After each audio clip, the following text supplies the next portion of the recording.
are not even working for their principals anymore. If that is true, I will be very glad. So Peter Obi has come to stay. We have no other hope. But let me warn Inec. Something is coming. If they try to manipulate the election results, like I always say, kiss Nigeria goodbye. You are going to see a joint effort of the Oduduwa Republic and the Biafrans or the IPOB agitators and the poor Nigerians who are frustrated, the jobless Nigerians. They are going to invade all public places, setting them ablaze. Nobody wants to know what is coming, and they know. The politicians already know. So INEC, we should beam our searchlights. If possible, we should bring them on this platform at state level, at local level, at national level. INEC principal guys or ladies, we should bring them here so that they can tell us how reliable their work is going to be, how transparent their work. We should also ask them about the pressure, about things that they are going through from these wicked parties. So, and if the war or if the evasion is starting, it's going to start from the INEC people. They are not living in planet Mars. They are living, everybody know them. We know their houses. We know their places. So before we get to the politicians, we are starting with the INEC. We don't pray it gets to that, but something terrible is going to happen. Should we suspect manipulations? Thank you. Leftist, please. Can I respond to Alex? 1 minute, please. No. Hold on. I have someone on the phone. All right. Good evening, madam. Please go ahead. Talk to us. I don't know. Good morning, everybody. Okay, we can hear you. Go ahead. Mr. Alex, you gotta come down, please. Okay, this is Herman calling from United States. So I know everybody's kind of like angry about what happened. We all have to understand this is election time. So people are always gonna say so many nasty things about Peter Obi, but like I said, I think maybe yesterday, his mandate is original. Like, he has been called for this. So I also noticed, is it Mr. Gingerbread? Someone was, I'm not sure if he's the one, someone was asking Mr. Nigeria was a question like, are you sure they're gonna let him be the president of Nigeria? I tell you, and I'm gonna say this again, this project started about maybe 3 years ago. So it is something that they chose him for this. So no matter what the Igbos, or, the political elites do against him, they are not going anywhere.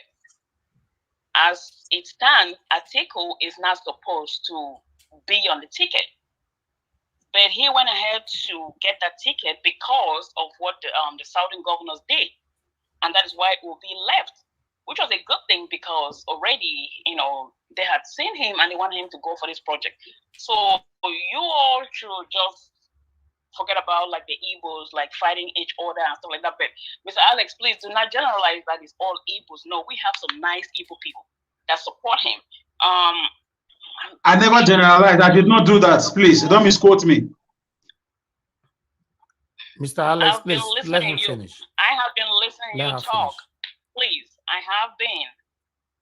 And I'm going to tell you, I said, please do not. But I know at one point you did correct yourself by saying there are some good ones. Yeah, which is good because I see people in the comment section, trying to like, they're angry, trying to like, trying to subscribe to this channel. So I'm just begging them, please do not get angry. It's just people just airing their points and their opinions, But like I said, His Excellency Peter Obi is going to be the president of Nigeria because he has been called, and this is the mandate of the Southeast. The Northern Elders Forum, that is why they gave Dati. Have you guys ever wondered why Dati is in that ticket? Think. And if you look at what the Oba of Benin said, think. This is the Southeast. Nobody is going to take it from them. No matter what they do, nobody's going to take it from them. So that is what I just wanted to say. Everybody calm down. We are making progress and we're going to get there, okay? Thank you very much. I love you all. Keep up the good work. Thank you, Miss Emmy. Thank you. God bless you. You're welcome. All right. Thank you. I had my 1 minute, right? Thank you, Mr. Evis. No, the leftists. Who is talking anyway? Sorry. This is Gingerbread Man. I wanted to respond to Alex quickly. Very just 1 minute. Okay, go ahead. Yeah, Alex, you know, I always love to hear you speak. You speak very eloquently and politically. Everything you said is on point, but just like the caller said, you know, when you're speaking, you might not understand or you might not gauge yourself. It's people that are listening to you that will gauge yourself. If you come to, you know, among the Igbos, there's something called apprenticeship, where you carry somebody, go and teaching them trade. They will learn. After sometimes you settle them with millions. They go and open them shop, their own shop. You understand? That is love. You understand? The Igbos love themselves. If you come, I'm from Imo State. Even though if you see me anywhere you find me, you never know that I'm an Igbo man until I tell you.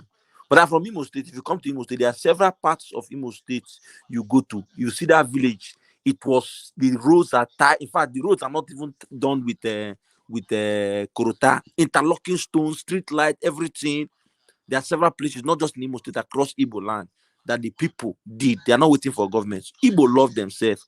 Our problem, our sellout are the political leaders from Igbo extraction. So when you are making your point, your submission, be specific so that we identify them as the enemies. Then amongst the well-to-do elites that are not political, but that entangle and intermingle with them, yes, they are also part of the sellouts. So you need to be specific so that you will not be causing all this type of reaction on the comment section and then the caller that just came in now to tell you that you should not generalize. You know, you do a good job. We appreciate you. Sometimes I want to let you. In fact, sometimes if you are speaking like this, if I'm sleeping, I don't wake up, or you know, and you don't motivate me, motivate my spirit. So that's all. Thank you. Yes, thank you very much. Thank you for the quick response. Anyway, that's more than the 1 minute, though, is okay. I don't want to go into whether Igbo love themselves or not. Please, can I respond to that for a minute, please? Because it was addressed to me. The caller and the guy on the platform. No, hold on. Just for 1 minute, please. Please. 1 minute should be 1 minute. Yes, thank you. With respect to the Igbos, these are people I respect. I respect their doggedness. I respect their guts and their mental capability to withstand economic hardship. If you know what the Igbos did during the Civil War, you will know the Igbos are the Chinese of Nigeria economy. If given a good atmosphere, they will turn Nigeria around. The Fulanis know this. Because of their religion, they are waging war against the Igbos. So, but the problem I'm having is this. I didn't say all Igbos don't love themselves. What I'm saying is that some of them, they have this egoistic, unquenchable search for personal aggrandizement. Not now. That's what I'm saying, not now. Whether they're in politics, in business, in social media, they should sheathe their sword, not now. Everybody loves to be famous. Everybody loves to be rich. Everybody loves to be known. But now we have a project, which is Peter Obi. I want all of them, wherever they may be, either in the sky, whether on ground, whether in politics, whether at the state level, at the diaspora level, whichever way, like you guys are doing here on this platform. I respect you guys because you love this country. You want a better. If the Igbos are called to a round table and many things are addressed, trust me, Biafra agitation will stop. So I'm just calling for a unity of purpose. With the way Nigerians have carried Obi on their edge, I don't want any sabotage from any corner of the country. So that's my point. Thank you. Yes, thank you. Let's get to the next person that is on the line. Okay, before I go to the next person, which is Ike, that just came, I want to quickly go back to Okachuku King. You didn't speak before, did you? No, it's like you left. Okocha King. Okocha King. I have not spoken, please. Yes, you were here before. I had network issue, so yes, you left. So I saw you that had to because you were the 50th person today. So talk to us before I come back. Okay, talk to us, please. Good evening. Can I be heard? Good evening all. Hello, good evening. We can hear you. We can hear you. Good evening. Hello. We are all Am listening I to you. on? Good evening. Yes, you Hello, are good on. evening.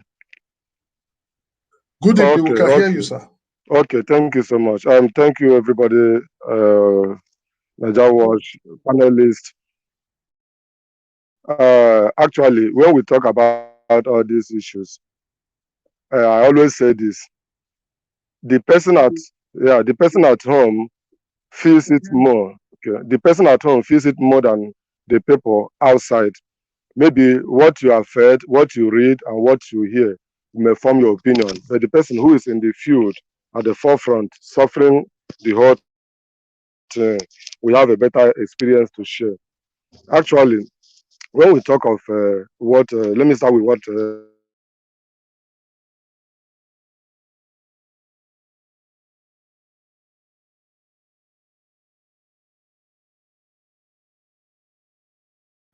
We can't hear this person. Left one his man mute. betrayed himself or his emotion Okay. by that is to sell off himself. And it's good he said this, I will know where he stands. There's something Rufai of Rise TV said that is going around online. Let's face the facts and forget all these sentiments. The question is, did Peter leaving office? Nobody will say no to that question. Did Peter? Hello? Can I be heard, please? We are hearing you. Hello? Just continue. Hello? Oh, network is really giving you problem. Hello? Continue, we can hear you. Continue, we are hearing you. Am I still on? Oh, you are on. You are on. Please, if I can't be heard, let me call in, please. Let me call in. Better. Okay, better. Just call in. No problem. Like I'm let's just off. I'm having a network issue here. No, you are on. We can hear you, just that you don't hear us. No problem. Let's just go to the next person. Why you consider calling? You can call in. But meanwhile, let's just go straight to Ike. Ike, please talk to us.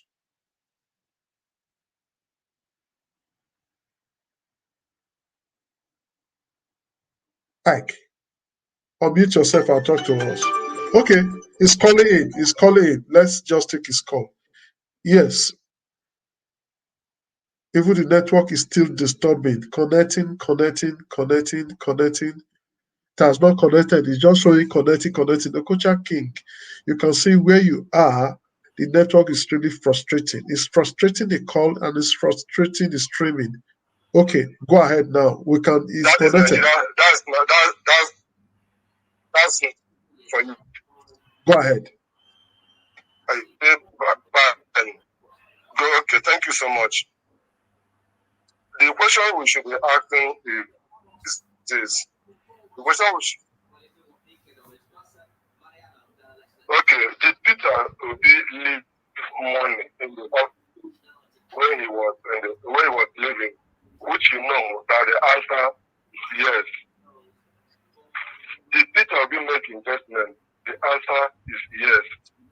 Did Peter Obi invest in education and took a number from the bottom to the first position in the country? The answer is it yes or no? We know that the answer are yes, rather. Did Peter Obi fight insecurity as a governor? The answer is yes. All these parameters of measurement, all these indices, nobody has ever come out to challenge Peter Obi's claim that he did not do those things. If Peter Obi made an investment and left office, the person that came on board after him should be held responsible if anything has happened to that investment.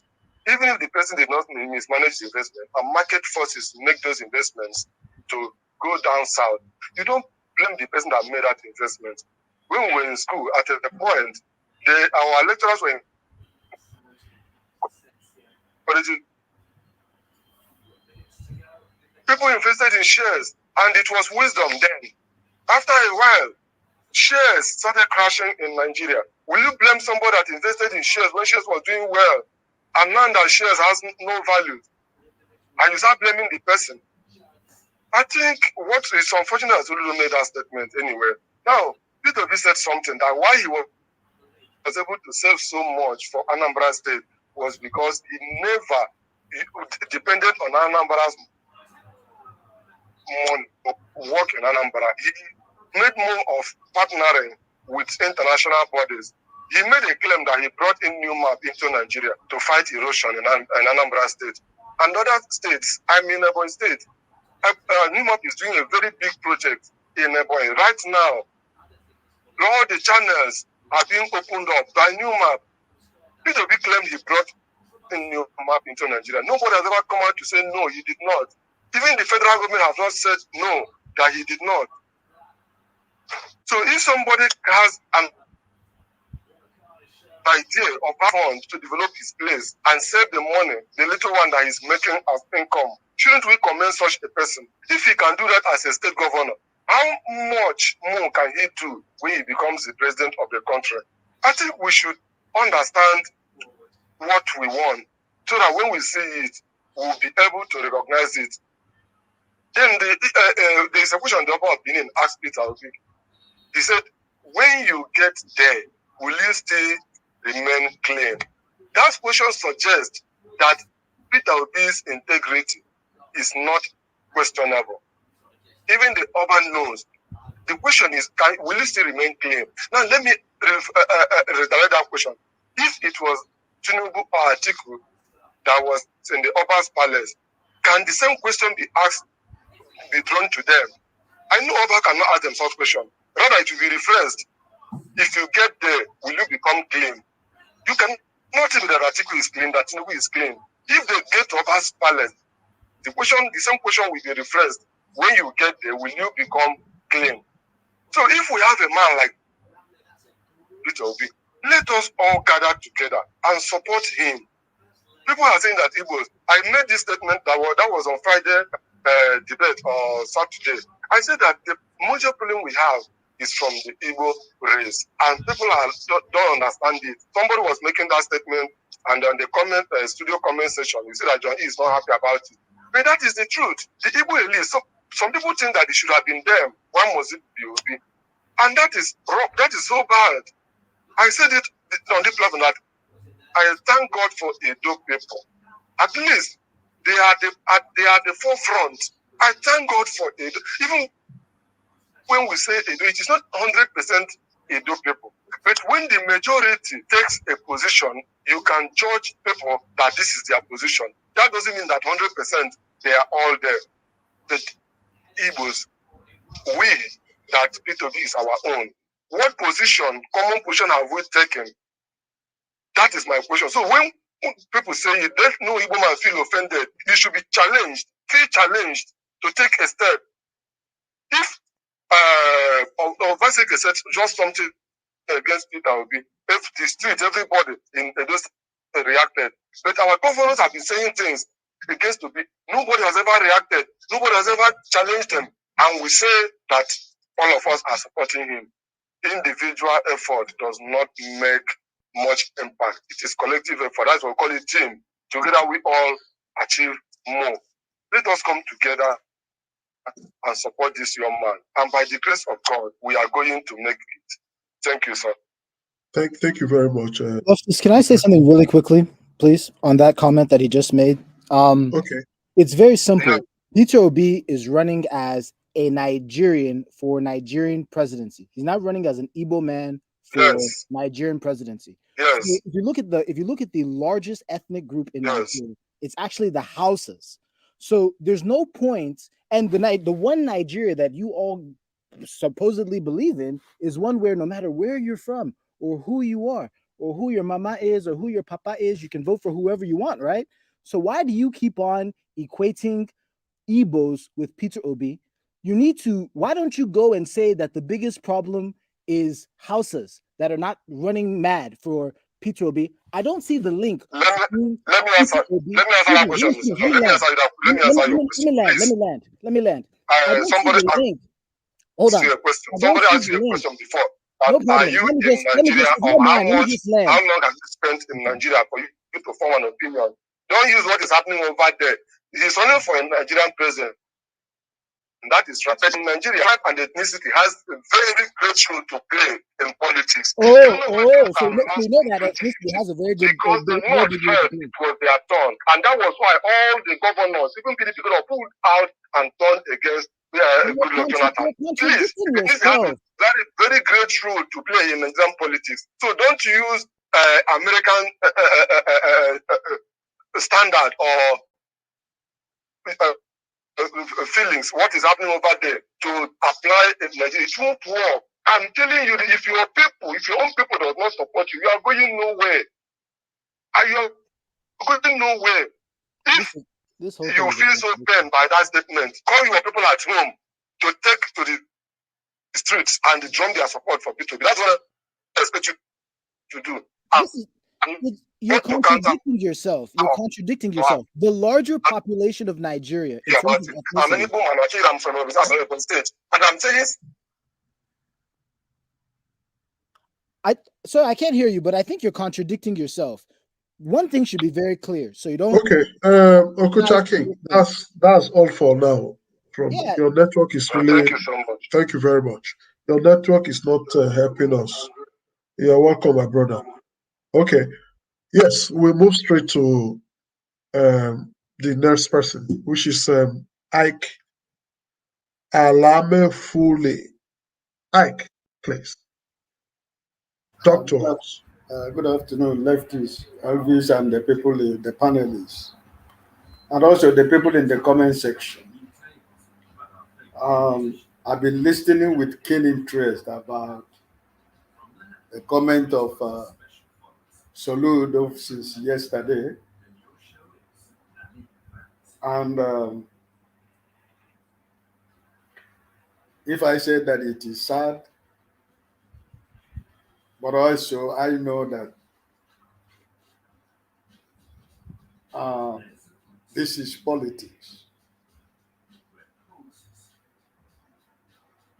Soludo is speaking from the two sides of his mouth. And some of us that are living outside but will follow Nigerian politics, we know, well, for me personally, before the video surfaced online, I watched live when Soludo and PDP and the other candidate of governorship in Anambra State, in their debate, what he said about Peter Obi. And then before yesterday, he said something else. But I'm happy that the people who know the truth, for example, I lost my respect for Ruben Abati for a long time. But yesterday or day before yesterday, I saw him make a credible statement about what Soludo said.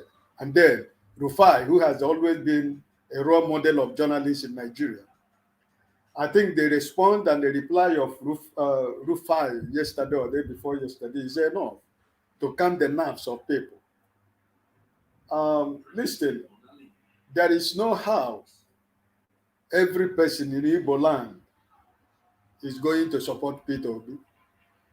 Just like in every other nation of the world, just like as it is, it's not all Yorubas is supporting Bola Tinubu, or it's not all the Yorubas or the Hausas are supporting Atiku.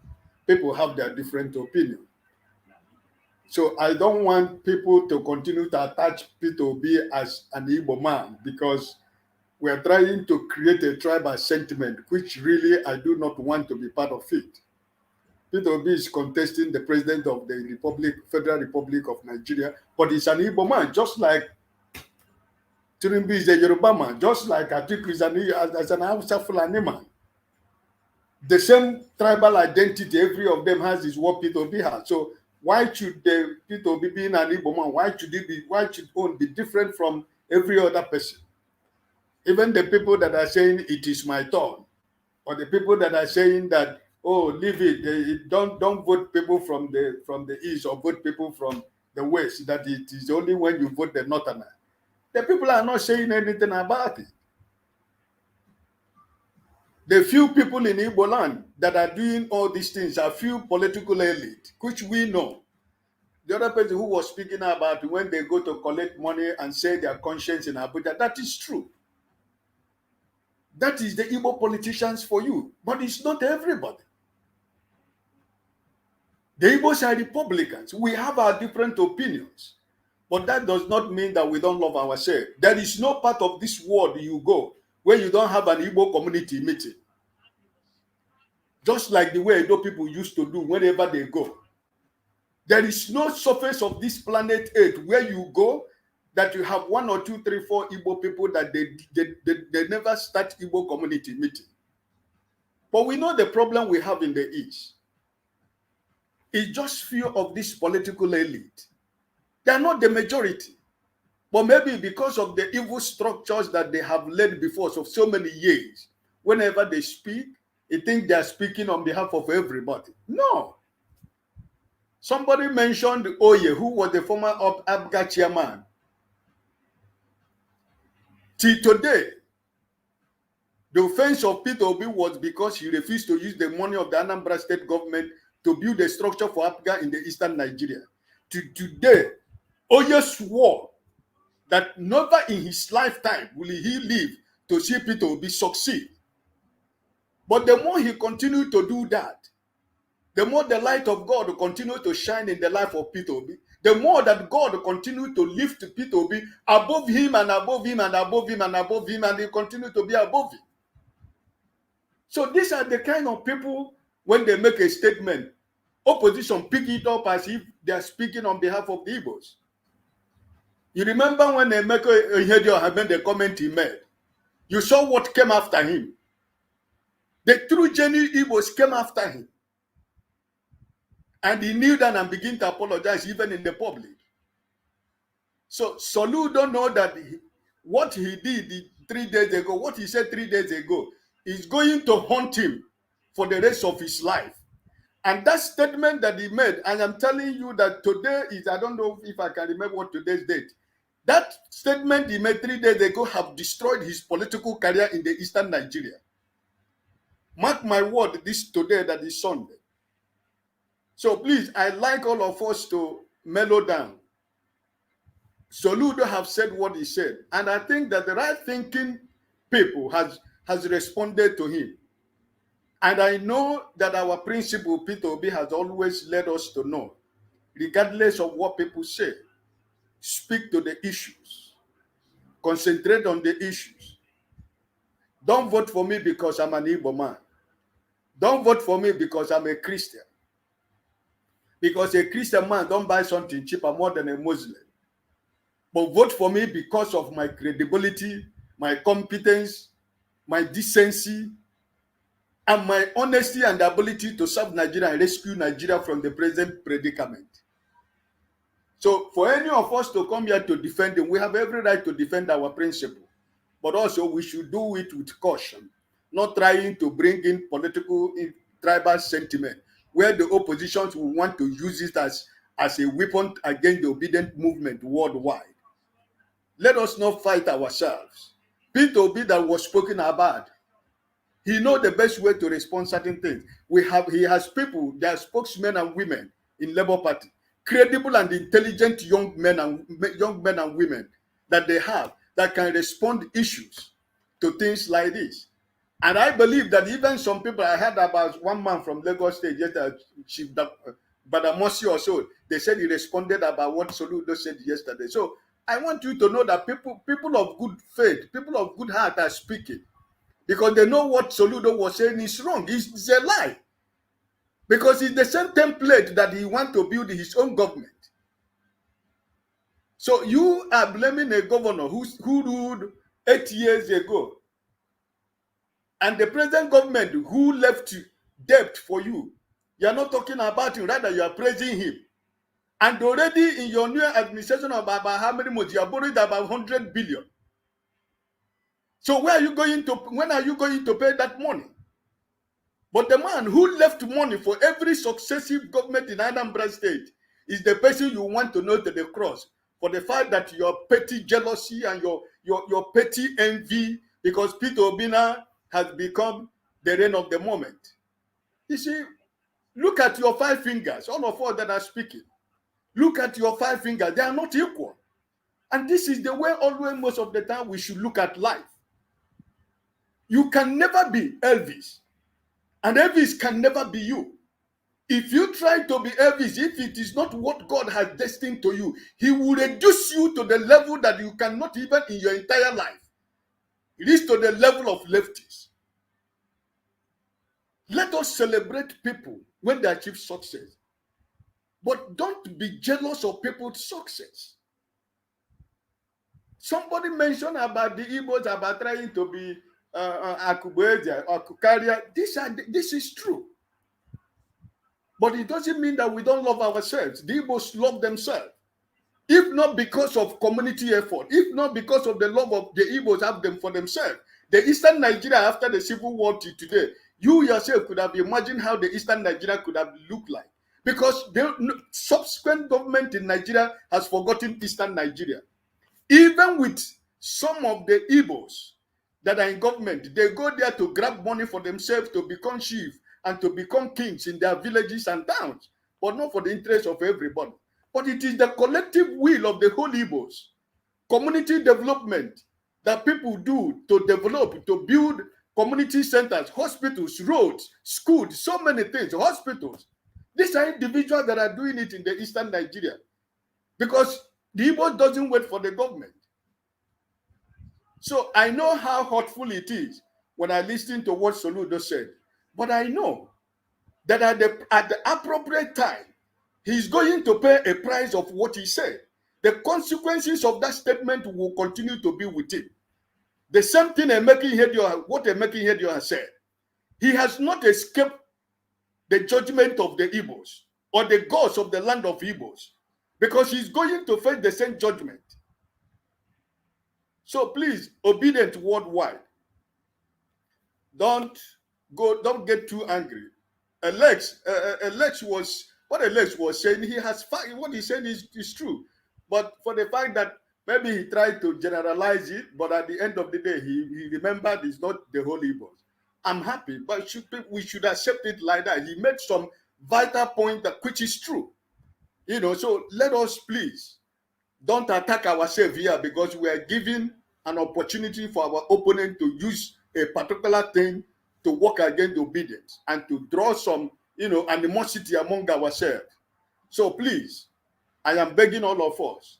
We know that we are angry of what Soludo said, but there are, ways we can handle it that our enemy will not take it as an opportunity to attack the obedience and take advantage of that. There is no how. Omai, he left PDP to APC because he wanted to be president. He wanted to contest for president, not even today.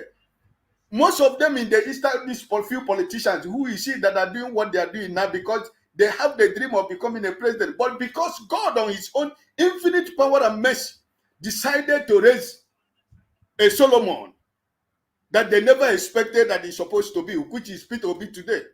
You don't expect them to just go in and fold their hands. They will fight the way oppositions are fighting Labour Party today. But we know that at the end of the day, victory is going to be ours. At the point of end, all of them will surrender. All of them will submit. It's not going to be an easy fight. I said it yesterday when Elvis was handling the program yesterday. I said, let me remind our obedient. The fight has not even started. But this is just the beginning. I said, watch from now. When you get to December and January, you're going to see a bigger fight against Labour Party and Peter Obi. So, but we should prepare.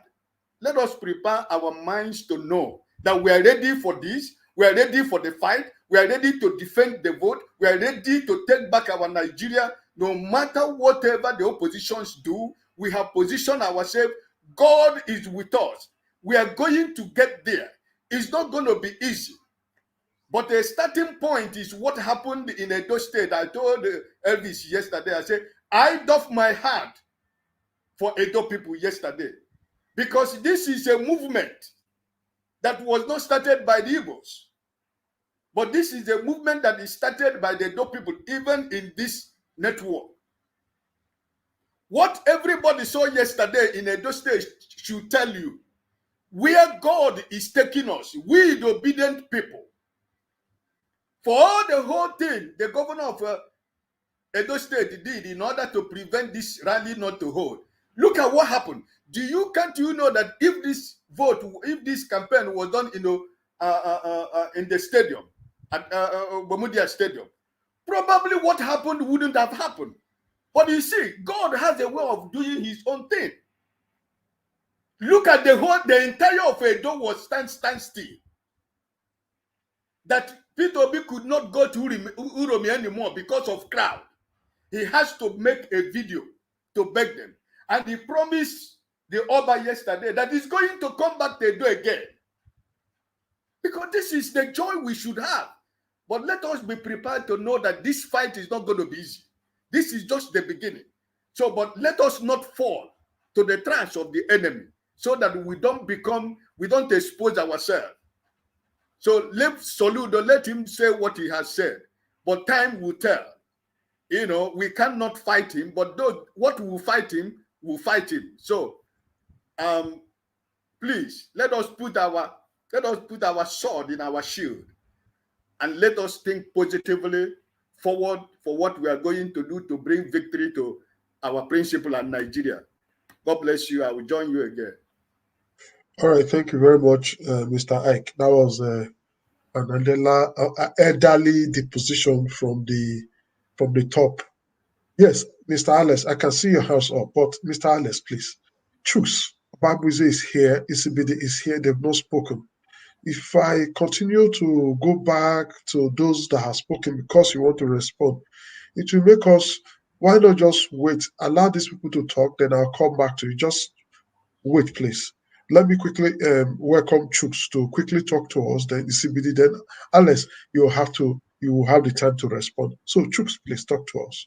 Mr. Leftist, you know we still have another topic that we need to address. Yes, I wanted this Chooks and Sibili to just end to make it like we've ended. Okay, Chooks have left, so Sibili, talk to us. After that, we can now allow us to talk, then we'll jump to the next topic. Sibili, please talk to us try to make it brief. All right, thank you so much. Can you hear me? We can hear you, sir. All right. Well, yeah, good evening, everybody. Leftist, Mr. Elvis, everybody. Thank you so much for having me. Well, I think I will just take more of the point that Mr. Alex was trying to make. Maybe not necessarily the way he put it or whatever, but we know what he means, and we know Mr. Alex, his passion is one of the stars, the superstars of this platform. In fact, because of Mr. Alex, I'm sure a lot of people will stay glued to this program. But what I would like to also say is that, this thing about mentioning Igbo, like I said yesterday, we should kind of, I think the Igbos are doing fantastically well in terms of the people. The people are doing well, in my opinion. Because we cannot overemphasize our stand on Peter Obi, because you know exactly how it started, and you know how they tried to kind of make it look like an Igbo thing in the beginning. But we thank God for our brothers and sisters from Edo State that kind of now became the forebearers of this movement. Then now we have every other person from the south and from all across the country. So at the same time, I feel like we're also not very fair if we keep on looking at that. For my brother that called, I know everybody wants the best for this movement, this revolution, political revolution, but at the same time, we must understand that we have to also be smart about it. The most important thing we need to do is make sure you support, like on this platform, as much as you can super chat. As an Igbo man, anywhere you see them, that's what you can do. Do a lot of things behind the scenes, because and don't also take offense. It's just because of people feel like the Igbos have been kind of marginalized, and now that there's kind of an opening, people kind of feel like no Igbo man should should be on the other side. But at the same time, these are human beings. These are not computer programmed people. The most important thing is that what is the the atmosphere. Most of the Igbos are all 90 or 90 something percent are all in this thing. You cannot get 100% anywhere. Like my brother gave an example with the Tinubu campaign and all that. Look at someone, for example, like Mayego. The guy stays every day. You see how he talks about what's the name, Tinubu. You see, David Onde, he made what is it called, a documentary about Tinubu's drop past. So, if you are among those people, if you're a Yoruba man supporting Tinubu, what will you do? Will you disown the whole tribe? So it's not fair for us to kind of use that yardstick to kind of measure the entire Igbo. And what's the name? Soludo is not the Igbo, is not Ezendibo. He's not the Igbo king or the Igbo leader worldwide. So he's just one politician. These politicians are part of the structure. They're part of the corrupt structure. And you know how it is in Nigeria. For if you're loyal to the federal government, if you're loyal to Abuja, let me not say federal government, let me say if you're loyal to these cabals in Abuja, then you most likely be against your people, and it cuts across every tribe in Nigeria. So it's not a tribal thing. But like I said, please, it's okay the way it is. We don't want to make it look too much like just a solely Igbo affair. Thank you. Yes, thank you very much. That was a little bit brief. Chooks, please talk to us very brief so that we can go to the next topic. Chooks. Okay, if Chooks is not available, Mr. Alice. Yeah. Yes, thank you. Thank you, Mr. Lefty. Use 1 minute. Use 1 minute to Okay. respond. We are going to the next topic. Okay. I want to say again, I did not generalize. Can you not hear me? Okay. Somebody's talking. Chooks is on now. Okay. Yeah, Chooks, go ahead. Can you not hear me? We can hear you now. We were not hearing you before. Chooks, go ahead. We can hear you now. Yes, go ahead. Yeah, thank you for giving. Well,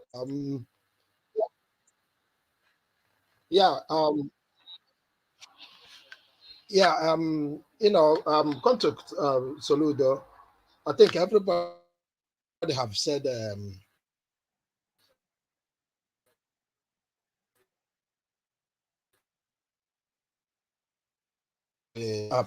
now, because we know that in a way, I just see it as those structures they are talking about. Soludo is part of structure, and is here to defend that structure. So we shouldn't expect anything different from what those who has been in those structures are defending. I listened to Pedro today, and he was about PDP, and he was talking about the Ziani as an individual, not the party.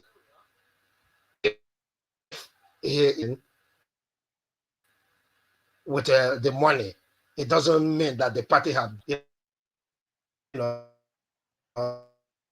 and he couldn't even allow the host to ask. We have the yes, the North. Those know how to manipulate them. They follow them like sheep. So it's in every corner of Nigeria. They will attack. They will, because what will happen is changing the status quo. And if you change that, it's going to affect each and every one of them in every sense of their dealings. Anything they're doing, they depend on that structure to do that structure. How are they going to succeed? So they're going to have a fight back. We've said it here before, that all the people, they're going to have a fight back. They're in Igbo land, they're in Yoruba land, they're in Hausa land, they're all over the place. So when they sense that those structures, people are about to breach them, they're going to fight back. That is what, and I said it here 2 days ago, that is a fight to, to protect his personal ambition. Soludo might be thinking, oh, okay, if P2P goes now, gets back to Southeast, he might not be in a position, I mean, by age,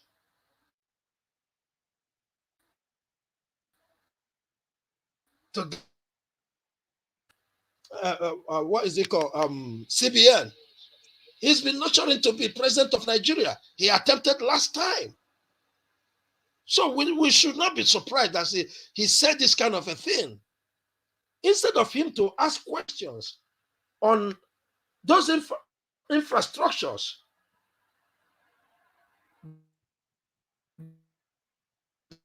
those amenities that P2B put in place, instead of him to ask questions. Your network is really not helping you. Your network is really breaking. It's breaking your contribution and slowing us down. Oh. Yes. You are talking at the same time it's dragging. So we'll just please let Alex respond and we'll just go straight to the second topic. Alex, quickly, 1 minute. Cha Igbo kwenu. Idi Igbo kwenu. Kwezone. Hey, guys. I did generalize once again. If we in Benin, we have a shining light like Peter Obi, trust me, we will not vote for anybody else. If the Yorubas have a shining light, a God's gift like Peter Obi, they won't vote anybody else. So I'm only trying to make us value our own. Yes, we are one country, but Jesus was from he was from Israel, but he was from a place, Nazareth. And the Igbos claim that they are from the Jews, the Jewish tribe too. So let's value our own. That's my point. Especially the political elite. So I did not generalize. I'm seeing comments. I'm just trying to let you know. And there is no Nigeria economy without those guys, our gifted, our talented Igbos. So I'm just speaking against sabotage, especially among the political and the business guys at the top echelon of our Nigerian states. So I already see Obi winning. Let's keep the fire burning. Thank you very much. Igbo kwenu. All right, thank you. Mr. Elvis, let's just go straight to the second topic, if you are hearing us. Yes, of course, I'm here. All right. Thank you very much, my people. Wow, I can see that although we wasted time for this 3 hours to talk the first topic, normally it's not like this. 1 hour, 10 minutes is enough for us to talk a first topic because we're not rushing. We don't have anywhere we're rushing to. That's why we allow everybody to talk without a time limit. But nevertheless, let's move on. Those of you on the comment section, please help us to share this broadcast. Like the broadcast. I appreciate every one of you. As you can see, whenever we are busy on the panel, at the same time, we are busy on the comment section. It's only on this platform. You see that everybody is busy because we are united here. You know, nobody is above anybody. Nobody is better than anybody here. Everybody counter anybody here. That's a good thing about it. Even when I'm talking here, you see people counter me. Oh no, health is not be like that. So nobody is nobody knows it all. We are fighting for Peter Obi. That's what the platform is for. That's what the platform is dedicated for. So thank you very much, my people. Let's move on now to the drug lord. Yes, as you all know, there was a press release circulating on social media that Inec released. But Inec came out to say, no, not be we release that press release and they countered it, which is right there, but I'm going to be reading from here. I guess many of you have seen this press release, which I just put right there on the screen. Although the fake one that was circulating on social media as well, many of you might have as well seen that. Well, let me read through on this, then we take it from here. Yes, what we have here is the Inec. This one is press release, purported investigation or criminal forfeiture against a presidential candidate. Listen, this is how you people going to know that Inec is so fake, biased, and they can never be trusted. On this, their press release, they did not mention Bola Ahmed Tinubu throughout. Just listen. A press release purported to have been issued by Commission has been trending online since yesterday, Friday, 11th November 2022. It claims that the Commission has commenced investigation into a case of criminal forfeiture against one of the presidential candidates in the forthcoming general election. You see, they say against one of the candidates. They're not fear. Don't let them mention Bola Ahmed Tinubu name. They want that. They can't try it. This is the reason why I'm saying that INEC is just there like how do I say? They are just there. Their actions are limited. They have people they can talk to. Because if INEC is transparent, INEC is real, they are not sentimental. By now, INEC is supposed to have questioned someone like Bola Ahmed Tinubu. Just imagine, look, they could not even mention his name. They could not. All right. Or INEC people or official want to tell us that they did not see the video that Festus Keyamo did, the interview he granted on Channels TV. So what is the problem? Why is INEC avoiding to mention Bola Ahmed Tinubu? Let me continue reading. A press release purported to have been issued by the Commission has been trending online since yesterday, Friday, 11th November 2022. It claims that the Commission has commenced investigation into a case of a criminal forfeiture against one of the presidential candidates in the forthcoming general election and is liaising with a court in the United States of America in pursuit of the same to determine possible violation of our guidelines or the Electoral Act 2022. We wish to state categorically that the said press release did not emanate from the Commission, nor is it pursuing the purported course of action. It is the handwork of mischief makers and utterly fake. Okay. Press releases from the Commission are uploaded to the INEC Press Corps platform and simultaneously disseminated through our website and official social media handles. The public is advised to ignore the press release. Festus Okoye, Esquire, National Commissioner and Chairman, Information and Voter Education Committee, Sunday, 12 November 2022. Saturday, I mean. So they released this yesterday. Now, you said that press release was fake. Now we agree it was fake. Then, but what is INEC saying about the situation? Why is INEC distancing itself from this purported investigation of criminal forfeiture and money laundering allegations against Bola Ahmed Tinubu? I don't understand. Isn't it supposed to be INEC's duty to verify claims by or against candidates according to the Electoral Act, Section 137? D of 1999 Constitution. Let's go through to this. Mona, wait. Let's go through to the Electoral Acts Constitution 1999 of Nigeria. Let's go through this. 1 minute, my people. Because these people, they are matter don't tire person, man. Now God now go help us for this. Help us make Peter Obi emerge as our president. All of them. Oh God. Okay. No comment on the screen for now, please. Thank you. Just let's go through this, my people.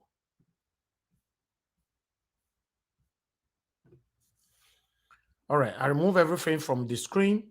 Let's go through our electoral act, and section 137D of the Nigerian Constitution, 1999, as stated. Okay, let's go through it here. Now, I go zoom out. I'm not worry. More zoom out. Let's read together. Chapter 6, section 137, Nigeria Constitution, what it says. Because the reason why Inec refused to arrest or disqualify or suspend Bola Ahmed Tinubu, then what is the essence of this fake constitution? Let's go through this. Let me zoom it. 1 minute. Because I want us to read together. Okay, let's come to D. As you can see here, 1 minute, my people. I want us to read this together.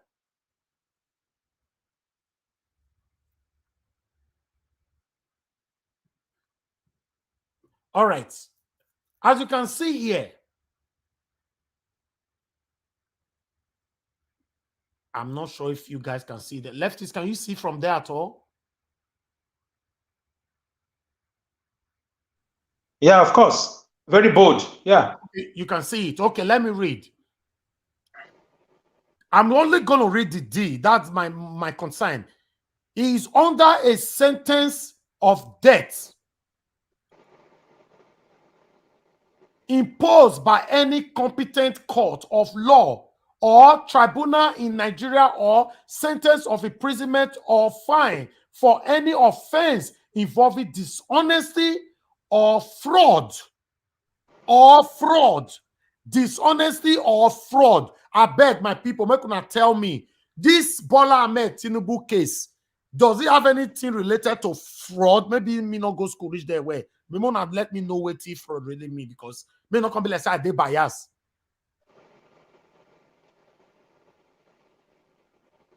Can somebody just answer me before I move on? Yes. Why? Yeah, of course.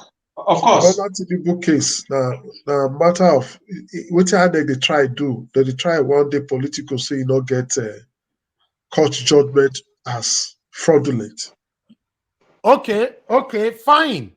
If it doesn't have a judgment, fraud related, according to the Nigeria Constitution 1999, fraud related. It means it could be allegation anyhow. Then investigation needs to commence. That's how it's supposed to be. Then what is INEC responsibility as of now? Even since Festus Keyamo came out to respond to this, what is INEC saying about this? It is boldly stated there. Under the law in any part of Nigeria, is adjudged to be a lunatic or otherwise declared to be of unsound mind. Unsound mind, that one even one way or the other related to Tinubu already, because Tinubu is not very well. We all know this. I think they know what they are doing. These people, they know what they are doing. Okay, let's listen to this, my people. Let's listen to this. In case some of you that could not read that document properly, listen to the audio.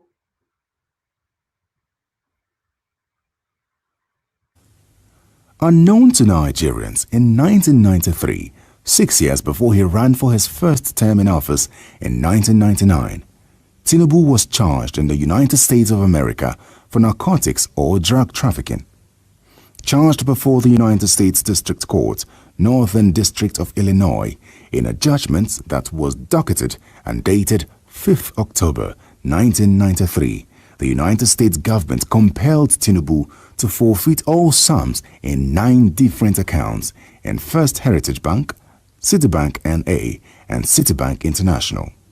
In the document titled Decree of Forfeiture, as the fund held in First Heritage Bank, it states clearly in Article A that the United States filed a verified complaint for forfeiture against the funds in the above-captioned defendant, Tinubu's accounts, because there was no probable cause to believe that the property represented proceeds of narcotics trafficking or was property involved in financial transactions in violation of 16 U.S.C. SS 1956 and 1957, and therefore was forfeitable to the United States. It is alleged that Tinubu might have escaped physical time in prison by entering into a plea bargain and thus forfeited all funds in his accounts which were suspected to have been proceeds from narcotics or drugs to the United States court. Evidently, there is a lot more to Tinubu's dark past that millions of Nigerians are yet to unravel. Okay, let's stop this here. You see, my concern here is that Inec was quick to come out to say that the circulating press release on social media is fake. Why didn't Inec just use the opportunity to address it there? Let's go on to the reactions of Nigerians. I'll start from here. We have Uche with us, who said, kudos to the Nigerian youth. I'm so proud of us. We are making Nigerian election look more serious than the previous years of our fathers. May God keep us all. Now, we have another one here who said, this is an irresponsible statement from Inec Nigeria. If the information in circulation is fake, shouldn't Inec do the needful by investigating Tinubu and disqualifying him if found to have contravened laid down laws? We have another reaction from here who said, we know it's another unintelligent stunt by APC boys to distract Nigerians, but INEC, since you have said it's fake, when will you make your own findings? It will be a shame if someone accused of this kind of criminality makes it to your polls. Protect your integrity if you have any left. We have another reaction here from Larry. Said they are calling for you to take actions, but instead you dropped a long essay that could be simply summarized as you are saying, we will not investigate the matter as it no concern us. That's what it means. The letter circulating is fake. We came out to talk about that, but anything we concern Tinubu not concern us. That's what it means. That's what we can see here. Yes, the decision regarding the future of Nigeria is in the wrong hands. Yes, it's in the wrong hand, my people. We cannot continue like this. That is the end of this. I want us to talk on this. I want us to focus on INEC and Tinubu and the future of Nigerians. Thank you very much. Over back to you, leftists. Yes, thank you very much. I laughed because it's very is something that it is a clear matter. The truth is, INEC is complicit, very, very complicit. They are afraid. Yes, INEC is not independent. If they are independent, knowing so well that there have been eyebrows about one particular character or all the presidential character. Apart from INEC being complicit, our press also is being complicit. They are all corrupt. Most of our press, they know this thing. This is what press would have been using to sell to Nigeria. Because if we get it wrong now, it's going to be actually very difficult to ever get it right. If you have men that have questionable characters, like Bola Ahmed Tinubu, I did not say like the presidential candidates. I'm calling names because it's out there. If they call it fake, did America is still there? Did he forfeit such amount of money as a drug lord as of that time? If at all, yes, you forfeited, meaning you were once involved in such kind of what dealings at a time, then you go to spoil our name for you that have such international record, reputation, to be now be the president. These drug cartels. And information is coming out and say, look at the deals. It is exposed. Then why is INEC not saying because of such? INEC has the right to investigate involving the Interpol. They have the right. If the Nigerian police is corrupt, yes, they can directly find out and say, if you have this, I don't think you have a good record, even when it is far. Not even going too far, judging from the way he has governed Lagos State. He took Lagos State to his pocket. He's not hiding it. He's the owner of Lagos. He's the Baba of Lagos. INEC will not say they are not aware that Tinubu invariably got everything in Lagos. Why is INEC? Is that not corruption? One man. But INEC is saying they are not aware. It's very unfortunate that the system, this is what Peter Obi is talking about, that we need to fix our institution. The system is very, very corrupt. They are rotting. If they are not rotting, somebody like Tinubu wouldn't. Somebody like Shetima, it's there on the news that when he was the governor of Borno, he was one of them that hid the Chibok girls. It's there. It's there. And he's showing it from his statement, his boldness, his love for terrorism. The man that was being wanted was caught in Shetima's house when he was a governor. Is this a lie? Back then, old news, not now. INEC could tell us they are not aware of this. Now we have the combination of this nuclear head, corrupt nuclear head, that they are waiting for Nigeria to launch them to the Asura so that they can destroy Nigeria totally. And INEC cannot deny us this, that they are not aware. They are just simply being afraid because they are not independent. And they want to tell us that Tinubu, Atiku, that even Obasanjo wrote a paper calling him thief only, and he give everything, details of everything he has sold.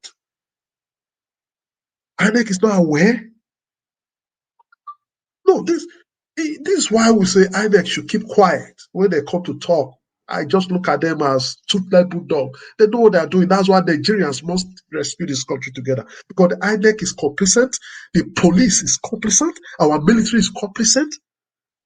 They've all planted their stooges into these institutions to overrun the country, to make them get whatever they want. So they are not afraid. That's why somebody like Oshomo can tell you, I'm waiting for you in the court. Go and appeal the matter. We have decided. He will tell you before time the judgment that you will get. I'm waiting for you. Come. And it is true. That's his judgment. That the institution is dead. It is all but they all planted all these people there. So INEC is complicit. There's nothing we're going to say. Nigerians know. So that's why Nigeria must wake up now. Nigerians must wake up now. INEC can never be trusted. For them to say they are not investigating this man after so many series is unfortunate. After everything going around about Atiku, is unfortunate. They still clear them. They clear them because they've eaten, they've collected money. This is where we have the problem. It's really not about the people, it's about the institution and the people, the Nigerians suffering. It is now they have to really put their life on the stake because these people are just nobody. If Nigerians say yes, they are just nobody. They live among us. They live among us. We call them leader. We know them. So Nigerians, please wake up. So on that note, I would just want to quickly go to the panel and let's start from Mr. Collins, please. Mr. Collins, talk to us. Mr. Collins, you were here. Mr. Collins, are you still there? Okay, if Mr. Collins is not ready, we'll go to John E., the second person. John E., talk to us. Thanks, Leftus. I know I'm not going to be popular, but I think with Tinubu, it's obviously a shame. It's very clear that there's a clear link between smuggling, drug dealing, and Tinubu. It's very clear that there's a link there. If you followed kind of the recent uh, post or whatever they put out about the case, it's very clear that he settled it kind of without going to court. It's something that people do when they don't want to take something to trial, right? So, but he was never convicted. He was charged, but charge is more of an allegation. Charge is an allegation, but he was never really convicted. But it's very clear that, for if you don't have to use too much imagination, there was some form of criminality that could be linked to Tinubu.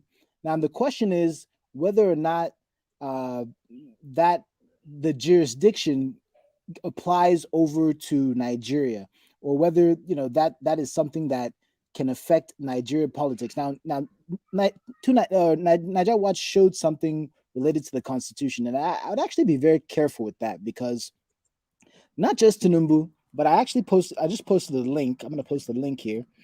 This link shows a very clear corruption to Atiku as well. Atiku is somebody that, if you look at this link that I just posted, this is from the U.S. Senate. These are official documents from the U.S. government linking Atiku's wife, his fourth wife, Jennifer Douglas Abubakar, to money laundering to the sum of maybe $40 million through Atiku. So that's another, this is official documents. That's another questionable character. But at the exact same time, we can push further and we can apply the same thing to Obi, who is an allegation against him in terms of him failing to what's the English? Him failing to reveal or state or showcase the companies or assets that he has investments in the Pandora Papers.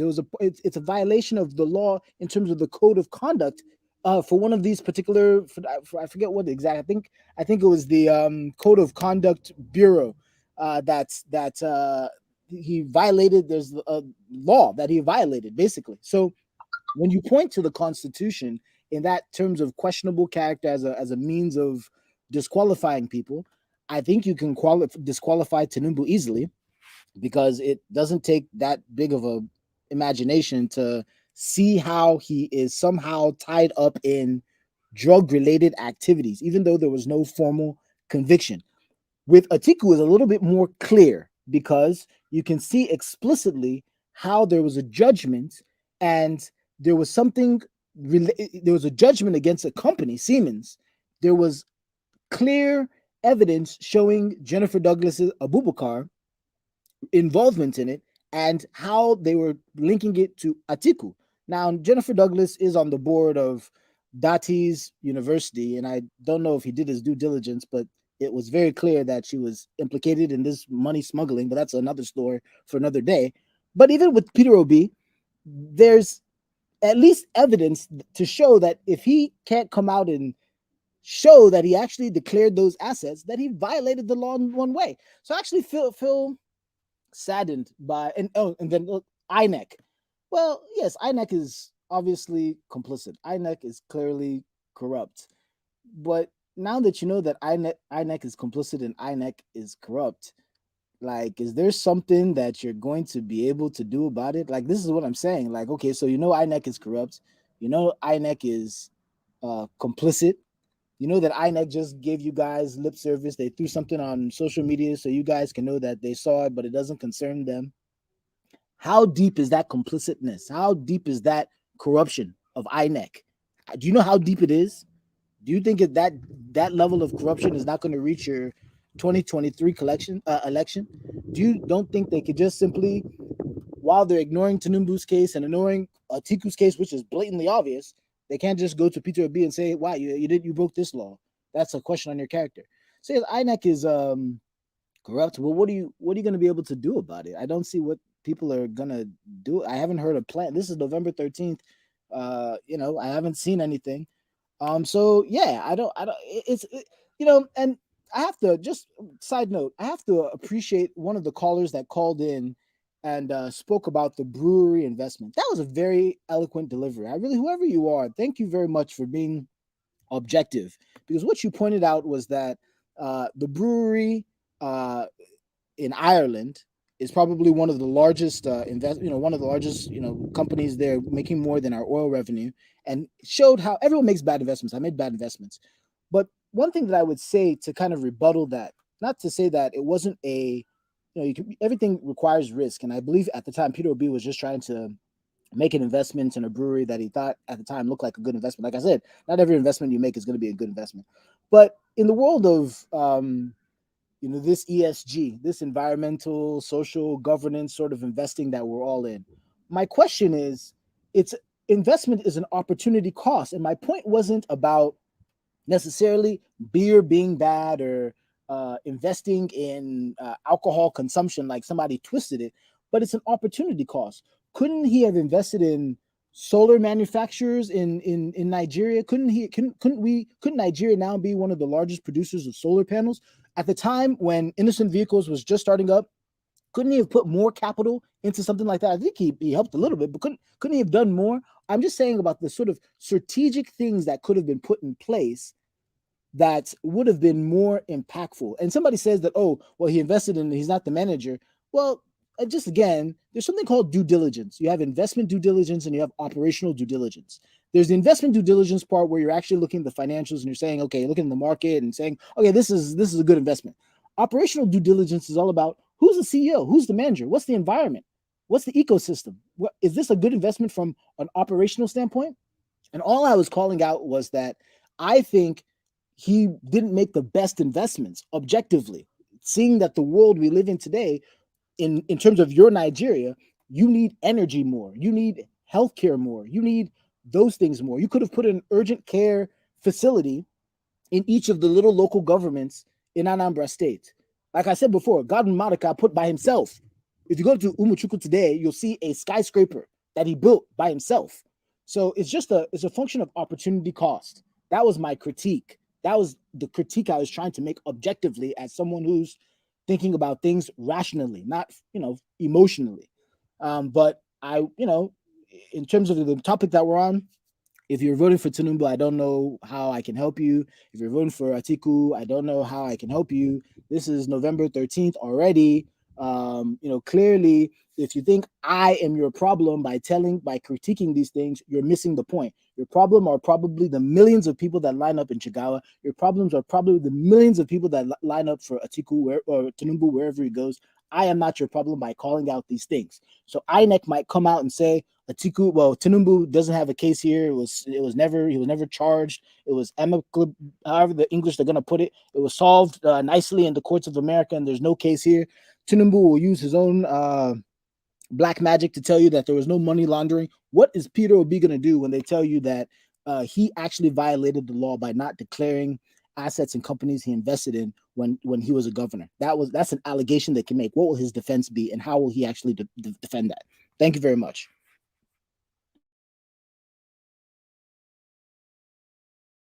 All right, lefties, thank you very much. I have Israel here with me who wants to quickly say something. Israel, go ahead. Talk to us. Thank you very much, Mr. Niger Watch, for giving me the opportunity. My brother just spoke, Mr. John E.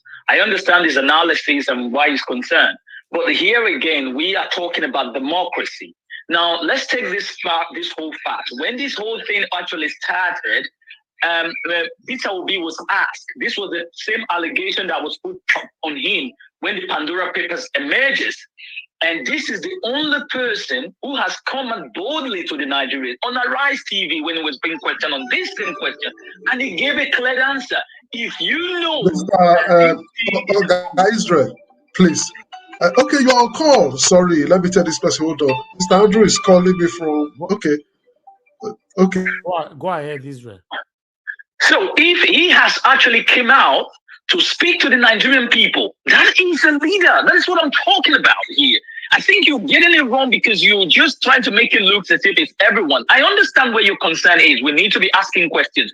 What you're saying is a democracy that we want. We want everybody to be let them ask them questions. Now you are referring to Obi. Obi has come out on several occasions to actually answer this question point blank to the Nigerian people. And this is what we want, transparency. Tell us if you've done anything on Arise News. It's on there. Go and check. Now, this same allegation, now you put to Atiku, to his wife. Has they answered it? Have they spoken to Nigerians about it? You just brought it from archive. Now, where is the question? We have known, no Nigerians have known anything about Atiku's problem. Now, Tinubu's own is well known now. Where is Tinubu to tell the Nigerians, oh, this is how I work? We have not seen it. So that is what that is my question is. Democracy is still playing here. Obi has come out. Where is the rest people? Thank you very much. Thank you, Mr. Israel. Thank you. Yes, thank you, Mr. Israel. Though we had a call, let me just read the message from Mr. Andrew. He was calling where you were talking about. I cannot stop you, so he dropped the message here. The speaker is right in relation to Atiku and Tinubu, but out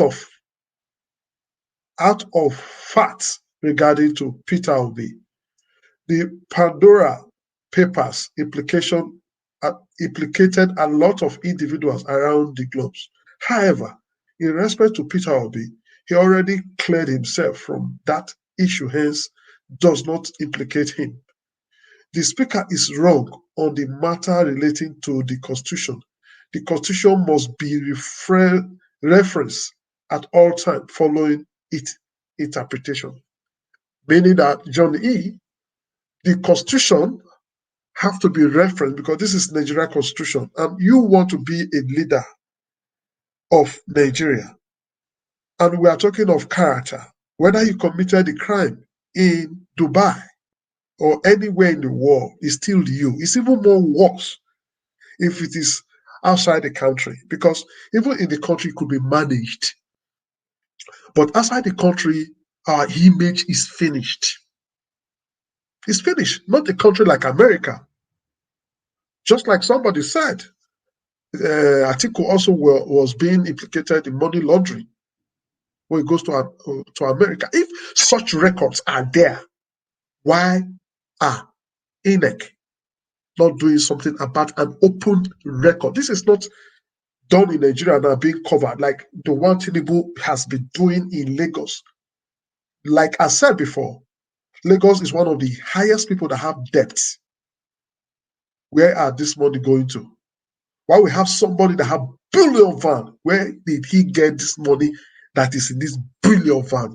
Where is he getting all this money that he's single-handedly using? Is it not from some say government? Are such people not supposed to be checked by Inec? Compared to a man that has nothing, no land from the government, no gift from the government. He has nothing to do with government since he left power.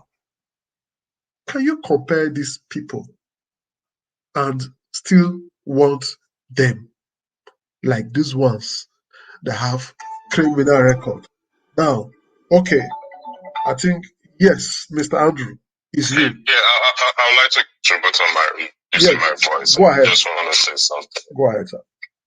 I hope everybody's listening to me. Now, I want us to be very clear in respect to crimes committed anywhere in the world. Okay? In fact, if you go to some of the embassies here, they probably tell you they need a police report from your country, depending on what you want to do. If I travel from where I am and I go to Spain to get a job, they're going to do what they call a criminal record. And this criminal record does not only apply in Spain. They can say they will do a criminal. I worked somewhere before in the country and I applied. So they did a criminal record in the country where I am, before I moved to the next country, because I was not living in that country at the time where I was going to do the job. So it's because of the system of the country. Every presidential candidate ought to go through a criminal record check. Remember, this is the highest office of the land. They must not be subject to blackmail from external forces. So whether Tinubu committed the crime or or there was a judgment on him or not. But the fact that he forfeited that the money or the whatever it is clearly shows that a crime was committed somewhere. Now, it was not caught red-handed. When you forfeit, when the government sees or anything that they consider to be proceed of a crime, they give you 30 days to defend that, to provide evidence that you legitimately own this thing. By the time you cannot provide evidence for that, you forfeit it. So indirectly, you are admitting that what you got that money from illegal, or you cannot justify it. Even if they stop you at the airport and you have the legal amount you are supposed to carry, which is $9,999 or $10,000, the official at the airport can still stop you and ask, how did you obtain this $10,000? So the onus is on the individual to justify, to provide evidence. Either I borrow the money, either I work for it, it's a savings and everything. And after that 30 days they give to you, you cannot, you forfeit it. Now, because of the system in Nigeria, we don't have that transparent system in Nigeria. Technically, Tinubu shouldn't be. And nobody is above the law. So the Constitution must be referenced to at all times and seek interpretation for it, whether it affects Peter B or not. No one is above the law. I yield the floor. Thank you. All right, thank you. Yes, no one is above the law, whether it's Peter or B, anybody, no one. And if Nigerian institutions were actually working, people like Tinubu and many of them wouldn't have even come up through clearance. No. Let's stop pretending Nigerians. We know this truth. We know this truth. Let's tell ourselves the truth. If you are actually working for your money, receiving your normal salary, no kickback, those achievements you are saying, many of them are flaunting. It's illegal proceed. There's no way they will have this money if they're not into drug or into one illegal either selling of our crude oil illegally. This is what Nigeria should be asking, accountability. Nowhere in Nigeria you go to, they will see you as a hungry man. They'll tell you are rich. They'll ask you give us money. Give us petrol, give us fuel. Many of us, we are experiencing, always we are from Nigeria. You came with fuel, we came with, you have money. Nowhere in the world, they will not say you have money. But where are this money? Where is the reflection of the money in the lives of the common man on the street? And yet, some of us are still clamoring for those people who have. Peter Obi came to tell us that. He told us, he said, you and me cannot go and steal oil. The people stealing our oil are the same people in government, the same people that is talking to you are your leaders. What now happened? That's when they started pretendingly. Government is involved. A ship comes. Me and you know the wrong ship. Navy not there. The pipeline, not be people, not be military, the guy down. See, the corruption in Nigeria, if you know, and you are still using sentiment, using tribe, using to say that you want to put all this criminal that have look at Tinubu's face with his eye. This one might be 70 years. Oh yeah, don't drop. This one 100 years old now. Isn't this bordering on? So let me make sure I understand this clearly. Does Tinubu have a criminal record in the United States? Of course he has. Okay, so Tinubu has a criminal record in the United States. That's what you're saying. Yes, that's what I'm saying. Okay, all right. That's what I'm saying. It is there that he forfeited $460,000. Is that a criminal record? Is that a criminal record? Excuse me, sir. Why did he forfeit $460,000 to the coffers of the America? No tax. the reason It was on record that, excuse me, sir, it was on record that it was taken to court. It was record that they traced 10 accounts, not one. Let me clear you, sir. If you think because we are not in America, we don't know what is happening. It's on record that they traced 10 accounts, not one, not two, not three, not four. To him, Tinubu, 10. It's also a record that among these 10, one or two has been given life prison. And this one or two are drug-related case.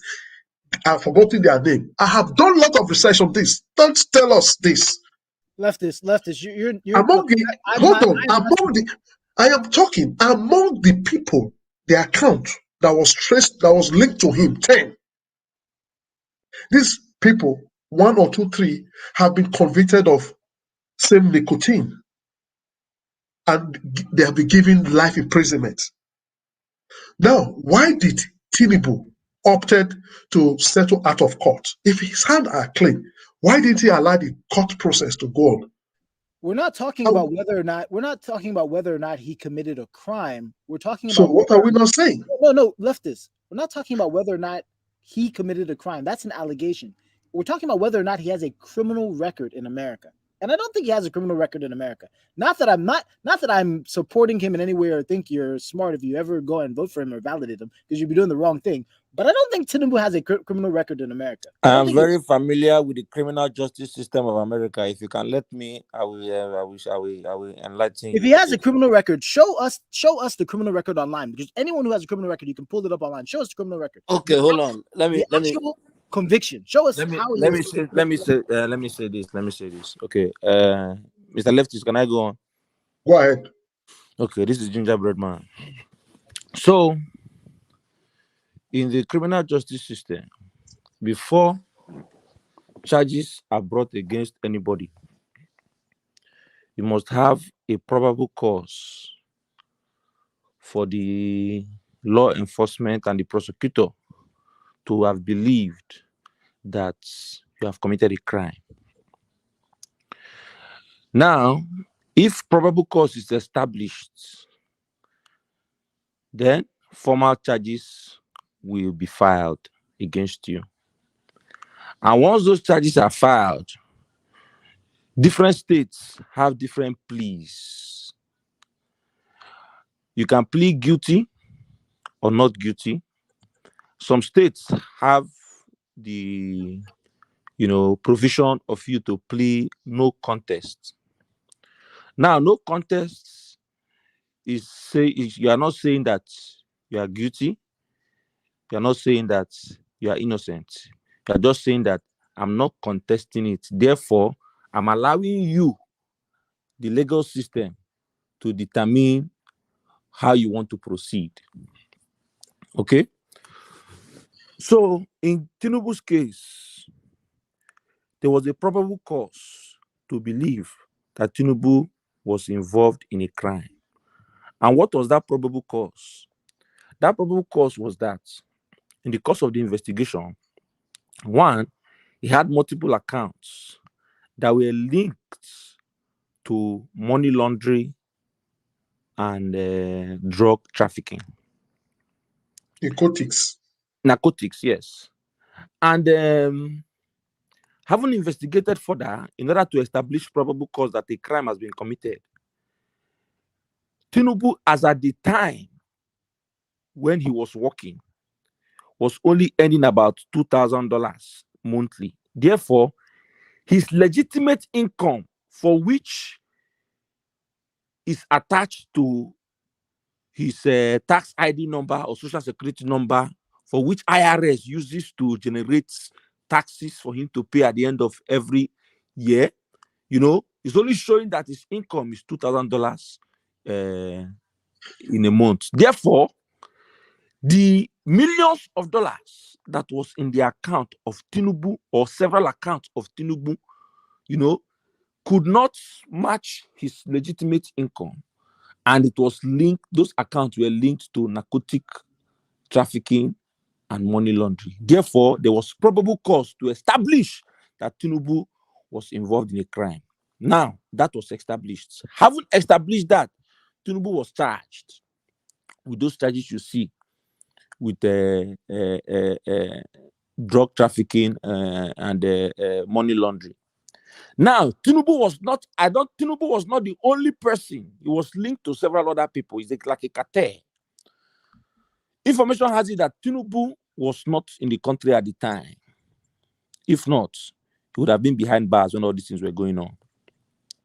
Now, the government had already seized the accounts. They have held the account, but the government cannot legitimately go to the bank and take that money because it is an account under investigation. Tinubu struck a deal. He did not plead guilty. He did not plead not guilty. The state of Illinois provides a no contest plea, which he pled to. And having pled to that, there's now what they call a plea agreement under the no contest plea, of which the agreement was that you forfeit the proceeds in that account that is not that cannot be defended by Tinubu and is linked to narcotic and drug transactions. And that was what happened. And the case lied low. Tinubu, it has said that Tinubu did not go to jail. Now, if you want to establish whether Tinubu has a criminal record or not, because a no contest plea is equivalent to a guilty plea. It is just that the sentencing guideline, having been convicted will not be followed because a plea agreement was reached. To establish that Tinubu has a criminal record, and because of the strength of these allegations, the American legal system has a provision of what we call expungement of criminal records, which can either be a statutory expungement, meaning that it will be expunged from every law enforcement record, from the police, FBI, including to the court judicial system, to be expunged and sealed for life. It's only the Homeland Security that will have that record, access to that record, just for Homeland Security purposes. But no employment, no Hyundai, nobody petitioning the court to get that record can get it because it is sealed and sealed for life. That is a statutory expungement. Then there's a judicial expungement in which that the case is only going to be sealed in the court system. So that if you even petition the court to get that record, you will not get it because there's been a judicial expungement. But for you to be able to expunge your record, especially felonies, which is what Tinubu was charged with, you must have been found not guilty for your record to be expunged. Okay? Now, Tinubu pled to no contest, which is equivalent to guilty, but with a plea deal.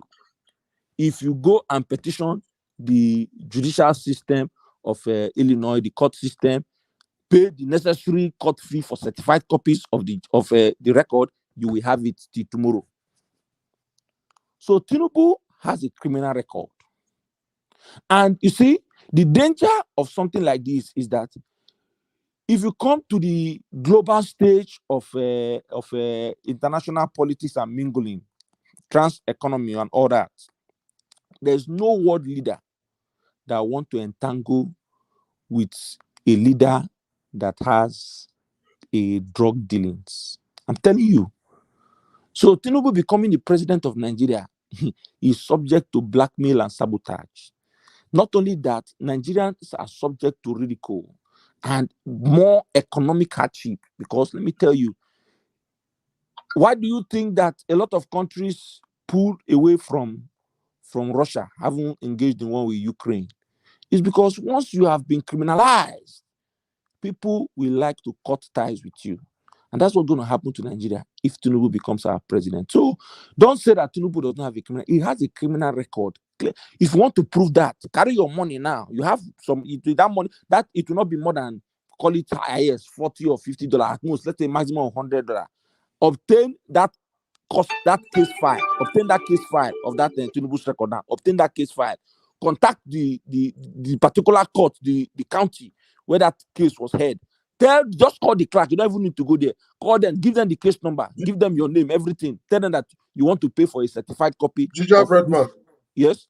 Hold on, we just have a call from Mr. Andrew. This now legal matter. You don't finish the matter for us. Mr. Andrew, fire up. I'm telling you, like, I really appreciate Gingerman saying what he said. That was Mr. Andrew, fire up. John E said, don't come down. You don't bow down. Very, this is very Nigerian Watch. nice, wonderfully delivered. Amazing. Thank you very much. Go ahead. Let me go ahead. Let's take a step back. And let's for once pretend, or let's for once go by the argument that Tinubu does not have a criminal record. Let's just go by that argument. However, everyone listening on the panel agreed on one thing, that the issue of narcotics and the issue of money laundering has been established against him. He has not denied it, number one. Now, let's come down to home here right now. On several occasions, he's been asked how he made his money. And he has never come out to say, this is how I made my money. Like I said, let's say there is no criminal record because directly and indirectly has not been convicted. Let's just go by that argument for argument's sake. I don't know. With like my I knowledge, with my knowledge, is not. He has a criminal record. Don't go by that inference. That he has not been convicted. That's why I explained the meaning of what they call no contest and a plea deal. I agree with you. I'm not disputing your argument. No, I'm not disputing that. Okay. I am not here to argue. But what I'm saying is, it is clear that he was involved in narcotics. It is established. It is established that $420,000 was found in his account, and he forfeited it to the government.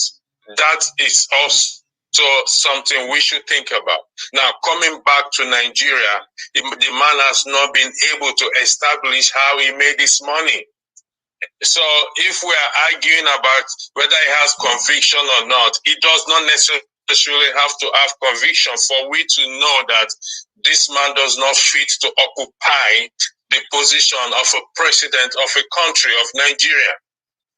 His rhetorics over the months, over the years, that it is my turn or whatever it is, also is an indication that he is not fit for office. Now, his parties should have done due diligence by not allowing him to even pick up the ticket. That is what parties do. They look at their candidate past and they say this person will fail the test, because when questions are now being asked by the people, by public, and will be thrown at him, and we're going to lose this election. That is, the party should have done that, but because nobody give a toss in Nigeria, anybody can come. Even if Dinka was alive, he will come and contest for election, and probably he will win. So that is what I'm trying to say. With the conscience, this is about our conscience now, particularly the voters. Will you want to put a man who have such things trailing him in the position of the highest office in the country, where he will be subject to blackmailing, where Agberos will have more powers than even the police, as it is in Lagos? That is the question that we should be asking our conscience. I yield the floor. Thank you. All right, thank you very much. So, just it, man. Round up. Yeah, let me round up. Yeah, the last thing the point I was making is that I don't have that money to spend. But anybody that has that money to spend on the Agbado man, carry your money, call that court in Illinois, give them the court file number, tell them that you want to file for the record of this particular case. They will send it to you. They will send you the certified court judgments of that. And once you can retrieve that, it means that they have an open convicted file on convicted record on file. So let us not be arguing whether Tinubu has a criminal record or not. He does have a criminal record. And to wrap my submission about Tinubu, Inec's position on this is compromised. To be honest, if INEC is talking about conducting a free and credible and fair election, I think disqualifying Tinubu is part of that conducting a credible and free election. Because if you go by the provision of the Constitution, Tinubu is supposed to be disqualified, and if INEC is not doing that, then they are compromised. I yield the floor. Yes, thank you very much. Now, Mr. Collins is back. We'll go back to Mr. Collins. But before we go back to Mr. Collins, Mr. John E., I guess you get it clearly now. You live in America. Yeah, no, this was if I can just say that if every response was as detailed and articulate as Breadman's on this particular issue, then we'd be having a discussion. This answered all of my questions. There's no there was nothing lacking in his response. So I think that's 100% well said. Thank you very much. Yes, thank you, Mr. John E. You see, this platform. Each time you come here, when many of us are here, we're all going to learn new things. Because you see, this is not Bewa platform. This is not platform where you come and you hear things that are below standard. This is not a platform you come, you see people who have issues with themselves, probably anyhow, come and start talking anyhow, the way they feel, without looking at the norms, without the sense of public duty, without deriving what it takes. Because everything has a standard, everything has norms, that's why in everything you see where they make and see where they expire. You don't just talk, or because you have data, so you come online to say because people will follow me, you start to say, and definitely you have followers, because followers like you can see what is happening here. We'll be having issues. Like John E. got a better clarification, because he also all the time want to tell us this is how it is. Now, thank you for saying you've agreed to this one. Now, let's go to Mr. Collins. Collins, please talk to us. Thank you, Fab. I'm sorry because I went to check something that time. I think the last caller have said everything I want to say, because I think he has most as learned in that department more than I do, and the best thing for me to do is to listen for his the way he narrated the whole thing. So I think everybody here will understand that, and everybody on the comment section will also understand, which Nigeria as well as will understand that, because he explained it very well. But that I want to ask if I can be able, I want to ask you people if you can permit me to say what I want to say, because on that Tinubu issue, I think the young man, the last caller, have said it all. Even the man that called on phone have said it all. So I don't need to talk too much about it. But I want to talk something about that Igbo of 18. So if you can permit me on that, I just want to ask, because if you're not permitting me, I'm not saying anything. So I want to ask you if you're permitting me. Okay. There's something when people keep narrative this Igbo of 18, it makes people like us that are from Imo State. So it makes people like us to feel bad because you don't know. Because you keep listening to what politicians say, because you feel like what politicians are saying is what the Igbo people are thinking. And this is the narrative they keep pushing in the media. The only problem the Igbo people have today, I'm telling you, the biggest problem, Igbo people can have money, they can have everything, but one thing the Igbo people don't have is media. If Igbo people happen to acquire media, I think that alone will change every narrative. Is the media. And that is the biggest failure the Igbo people don't have. They may acquire everything in this planet, but you see media, because media will project whatever narrative they want people to believe, whatever thing they want people to understand is only the media.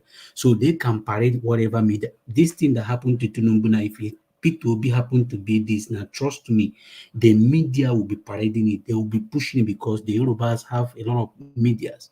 The Hausas have a lot of medias. So they will be pushing that narrative very well. But now, though Igbo people have media, Igbo people don't even care when it comes to media. They think maybe they don't too much care about media.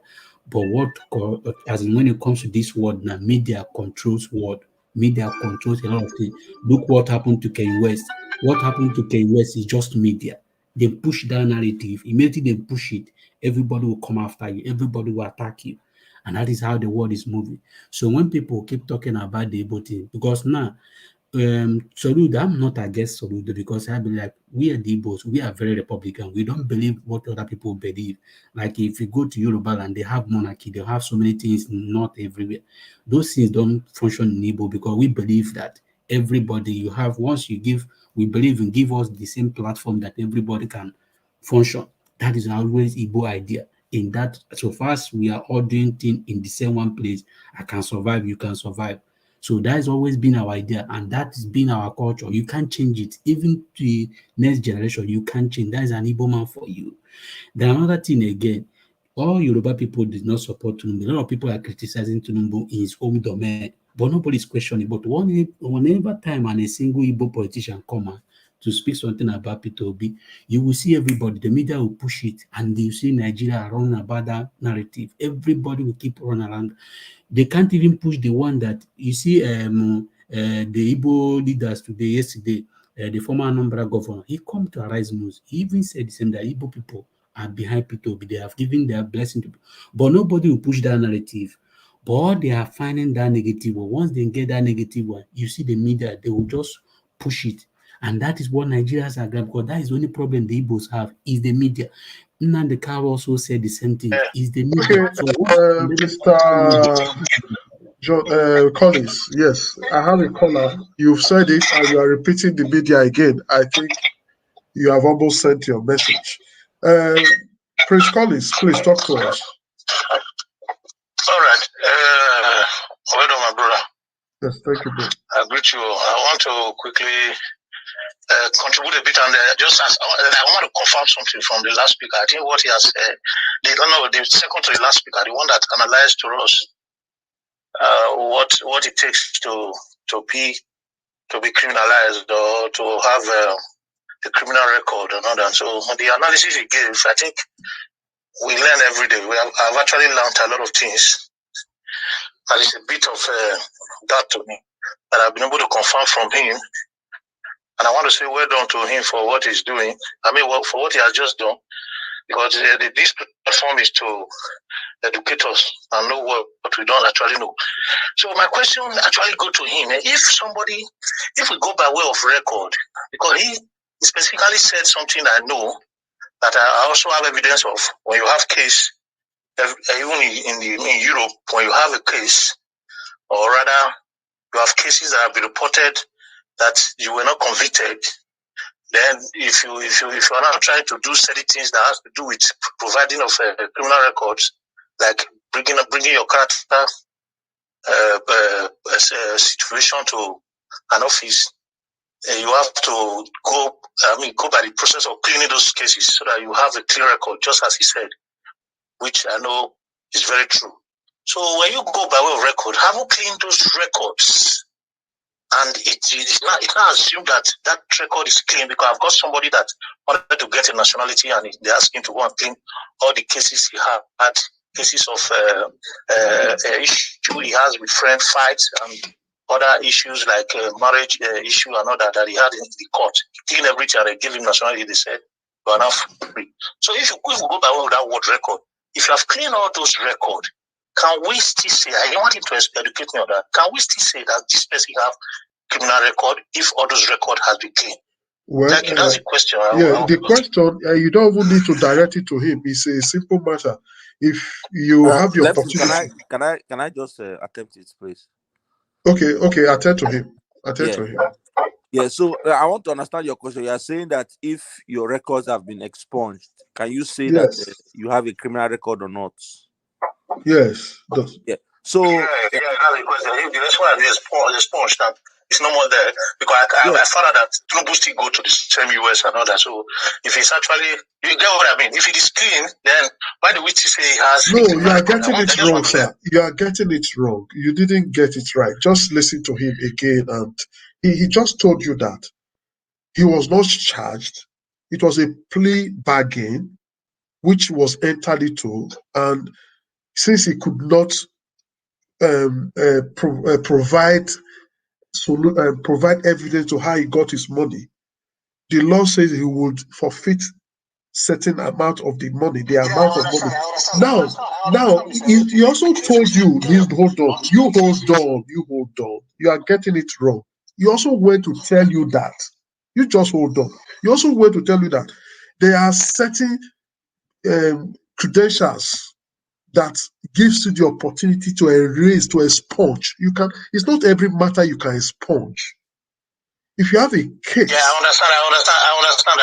So Tinubu has not been able to expunge. That one is not expungible. The records are there. That's what he told you. So it's not about Tinubu who has expunged it. No, it's not expunged. So that question shouldn't have overcome. Your other question is that you want to know, for those that have the opportunity to expunge, if that matter is expunged, if they still, can you still tag them to such criminal case? It's a simple matter and it has been expunged. It has no criminal case that have been cleared, though you have it before, but you've been able to settle it and clear it. So that is a simple matter.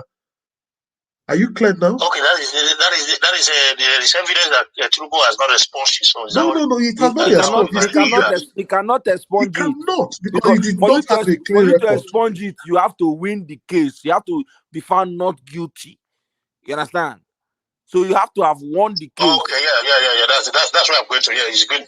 I think you are going there, right? Yeah, that's good. Yeah, go ahead, please. Yeah, that's it. Yeah. So for you to be able to have expunged that record, you have to be found not guilty at trial, or the case was dismissed as a result of a lack of probable cause. You understand? So, but in his own case, I didn't hear this. I didn't understand that because I was driving at that time. Okay, that's good. It's clear now. I think I'm clear now. Thank you too. All right, thank you very much. Thank you very much, because yes, you took us back a little. Next time you just replay us again and be watching us while we are sleeping. Yes, did I say something? Yes.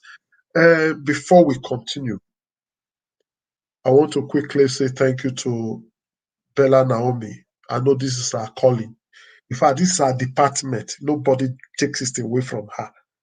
The super chat committee, like Joseph Orji, our Oga, Bella Naomi, and the rest of them, they know themselves. She don't do them again. Bella Naomi, thank you very much for this, your super chat coming at this very special time. My throat will not be dry. Now you don't give us water drink. God bless you.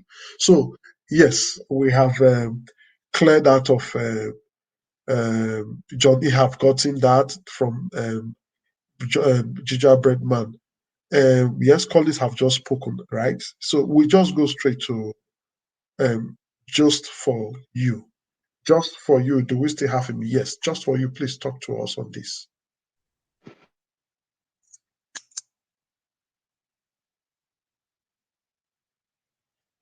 Hello, just for you.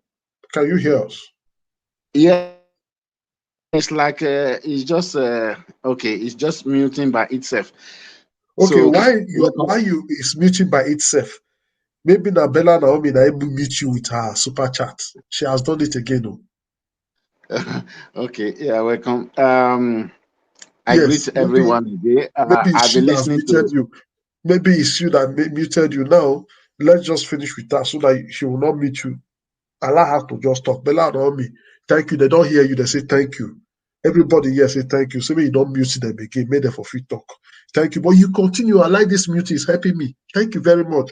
So, Oga, continue. Okay. Thank you, everyone. Everybody has spoken, and actually, this is where I think I said something like this when in my first comment.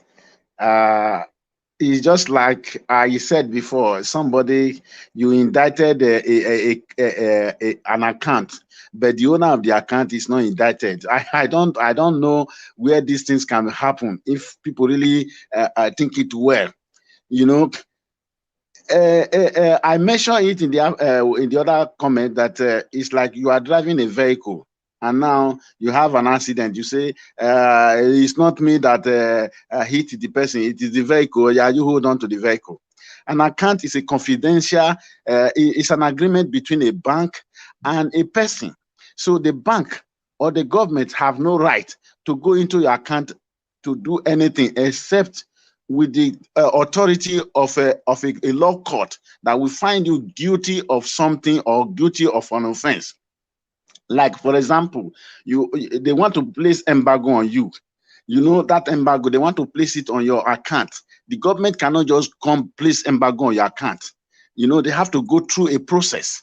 It's like that. For you to forfeit what rightfully belongs to you, this is what belongs to you. You would have fought for it. You have it. It is your own. And for you to forfeit it, there is something that is going on. There is something that is make you not to claim what rightfully belongs to you. So that thing is an offense. So if somebody come here to argue that he was not indicted or he's not, it's just a waste of time. Already, Nigerians, we are not operating. That is the first time I wanted to ask the question, are we going to have a real, free and fair election? I wanted to ask the question. That was my second question at that time. You know, I asked the question about whether anyway, let me not just go into detail about that one. So what I want to say here is that Tinubu, under normal circumstances, supposed to be disqualified. Yes, under normal circumstances, sir, Tinubu is supposed to be disqualified. But these women said they understand that what you are saying is correct. Omoye's Corners just said, thank you, Gingerbread Man, for breaking it all the way down to brilliance. They go say brilliance, if you like me, call out tautology, not because I'm a little the sweet me. But she did not just say it with her mouth. You know, if you come from the Igbo people and the Delta people, if they want to talk, they go wedge. They go they wedge every two way that they talk, say, make you for fear understand. She went down with super chat. Can you imagine? But yes, God, God bless you. You see, since you still hold on this orgasm, make it quiet. You want to just express yourself for thanking the gingerbread man. Only that gingerbread man go, you know, go see you give bread. That's my problem. Oh no, sorry, we'll go eat the bread on your behalf. And again, immediately you did that. Bella now be saying, no, today na her day. In fact, now she get today. Today na Sunday. Today now she repeats again. The third time.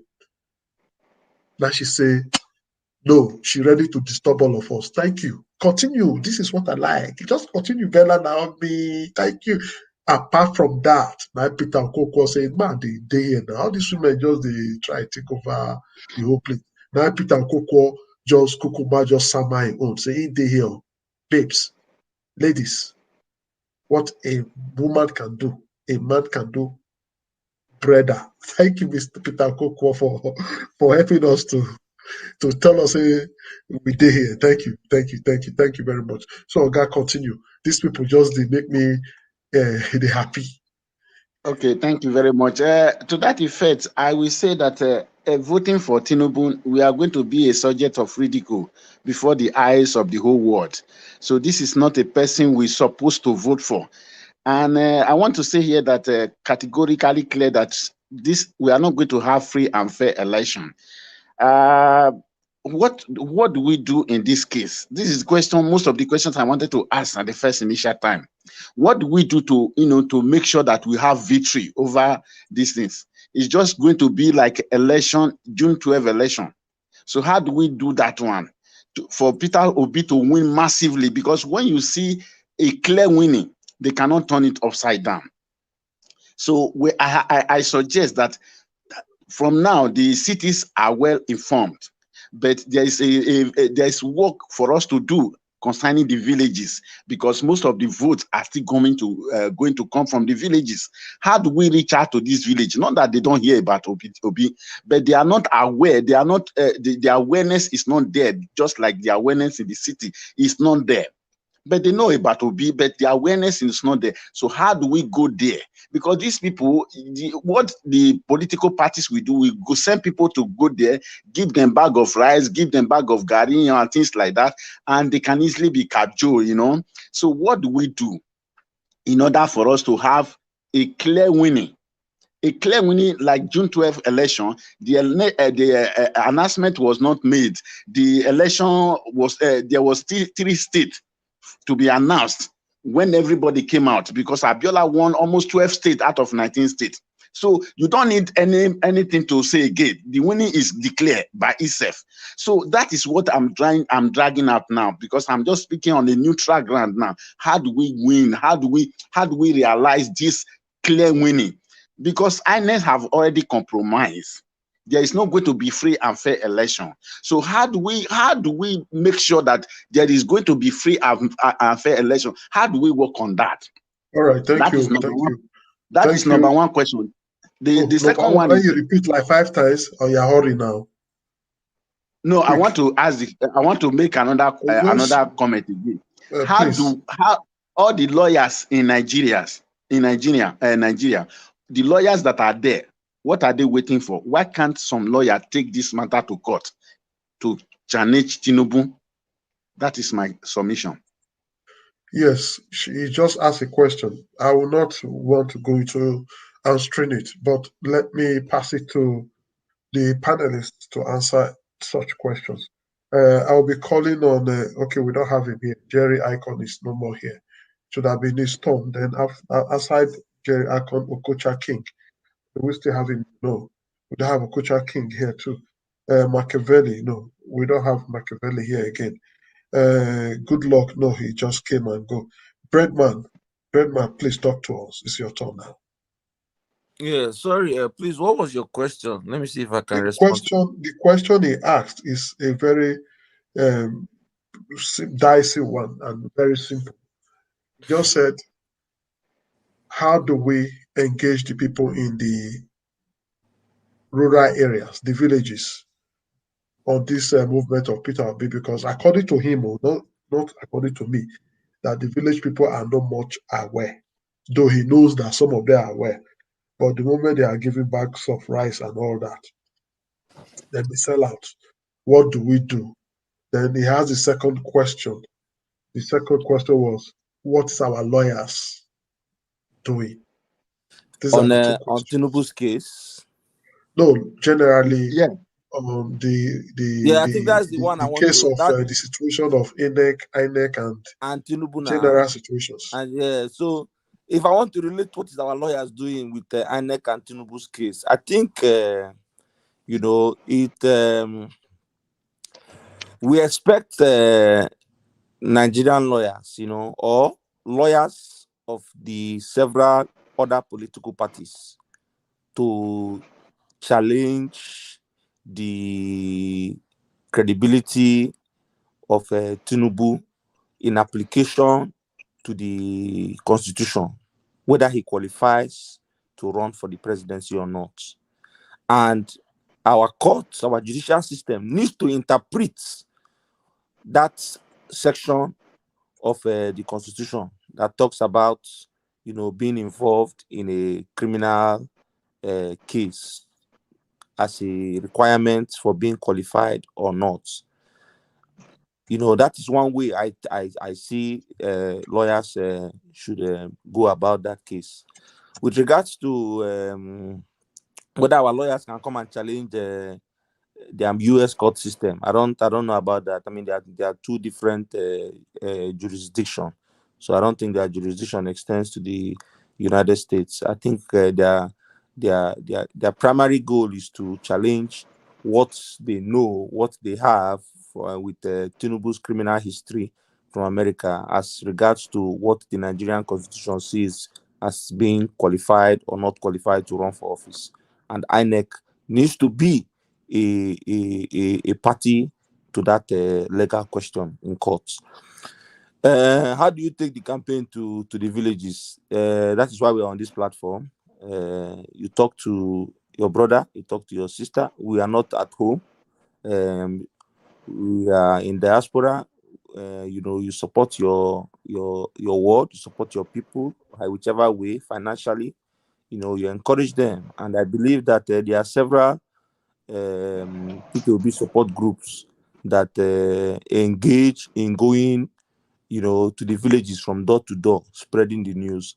So I think they are doing. If you see what happened in those states alone, that should tell you that a lot of work has been done, at the backstage for you to see the result that you saw on that day. And I want to use this opportunity to really thank my brothers from Edo States that they have not allowed the candle to burn when it got to them. And they've actually lit up more candles. And I hope and I pray that that will serve as a challenge to the rest of Nigerians, you know, to stand up for this movement of us taking our country. I think that's much I can say for this. Thank you. Yes, thank you very much. Brett, man, we'll just go straight to Mr. Okay, do we still have? Oh, yeah, Mr. Alice. Mr. Alice, can you hear us? Hope you never leave your phone. Come out, go peace. Yes, I'm here. Okay, I think say you leave and go peace. No, Mr. Leftist. I'm coming from the political angle. First of all, before I come from that angle, according to Obayagbon, the obesity movement has come to stay. So everything is working out for our kamikaze, Mr. Peter Obi. Sometimes I feel jealous of the Eastern people for producing such a candidate that up till now, there's no indictment from any levels of government, from any institution, the ICPC, the EFCC, call it anything. Kudos to the family that brought up Mr. Peter Obi. Yes, he's a very rare breed, coming from a corrupted and a polluted and a deprived social contraction called Nigeria. I want to call on the idea of police, looking at the information, looking at the osmosis or the diffusion of information across the nook and cranny of the nation or of the planet around somebody who wants to vie for, who is vying for the most hallowed seat in the Nigerian political, cinematography. So Ahmed Bola Tinubu should be arrested immediately and interrogated. The IG of police, the police commissioner of Lagos State, the DSS, they should use the same intelligence they use to kidnap Nnamdi Kanu. They should use the same intelligence and look into the matter and interrogate him. 4 or 5 years ago, Sarkozy, a former French president, was invited by the French police and was there for 2 days. 2 days on $70 million charges he collected from late Muammar Gaddafi. God bless his soul. He was able to prove himself innocent and he was let go, but he was there for 2 days. Nobody should be above the law. I told you before that the days of Ahmed Bola Tinubu in political landscape of Nigeria is coming to an end, like the biblical Menem Eneteke Ofasi.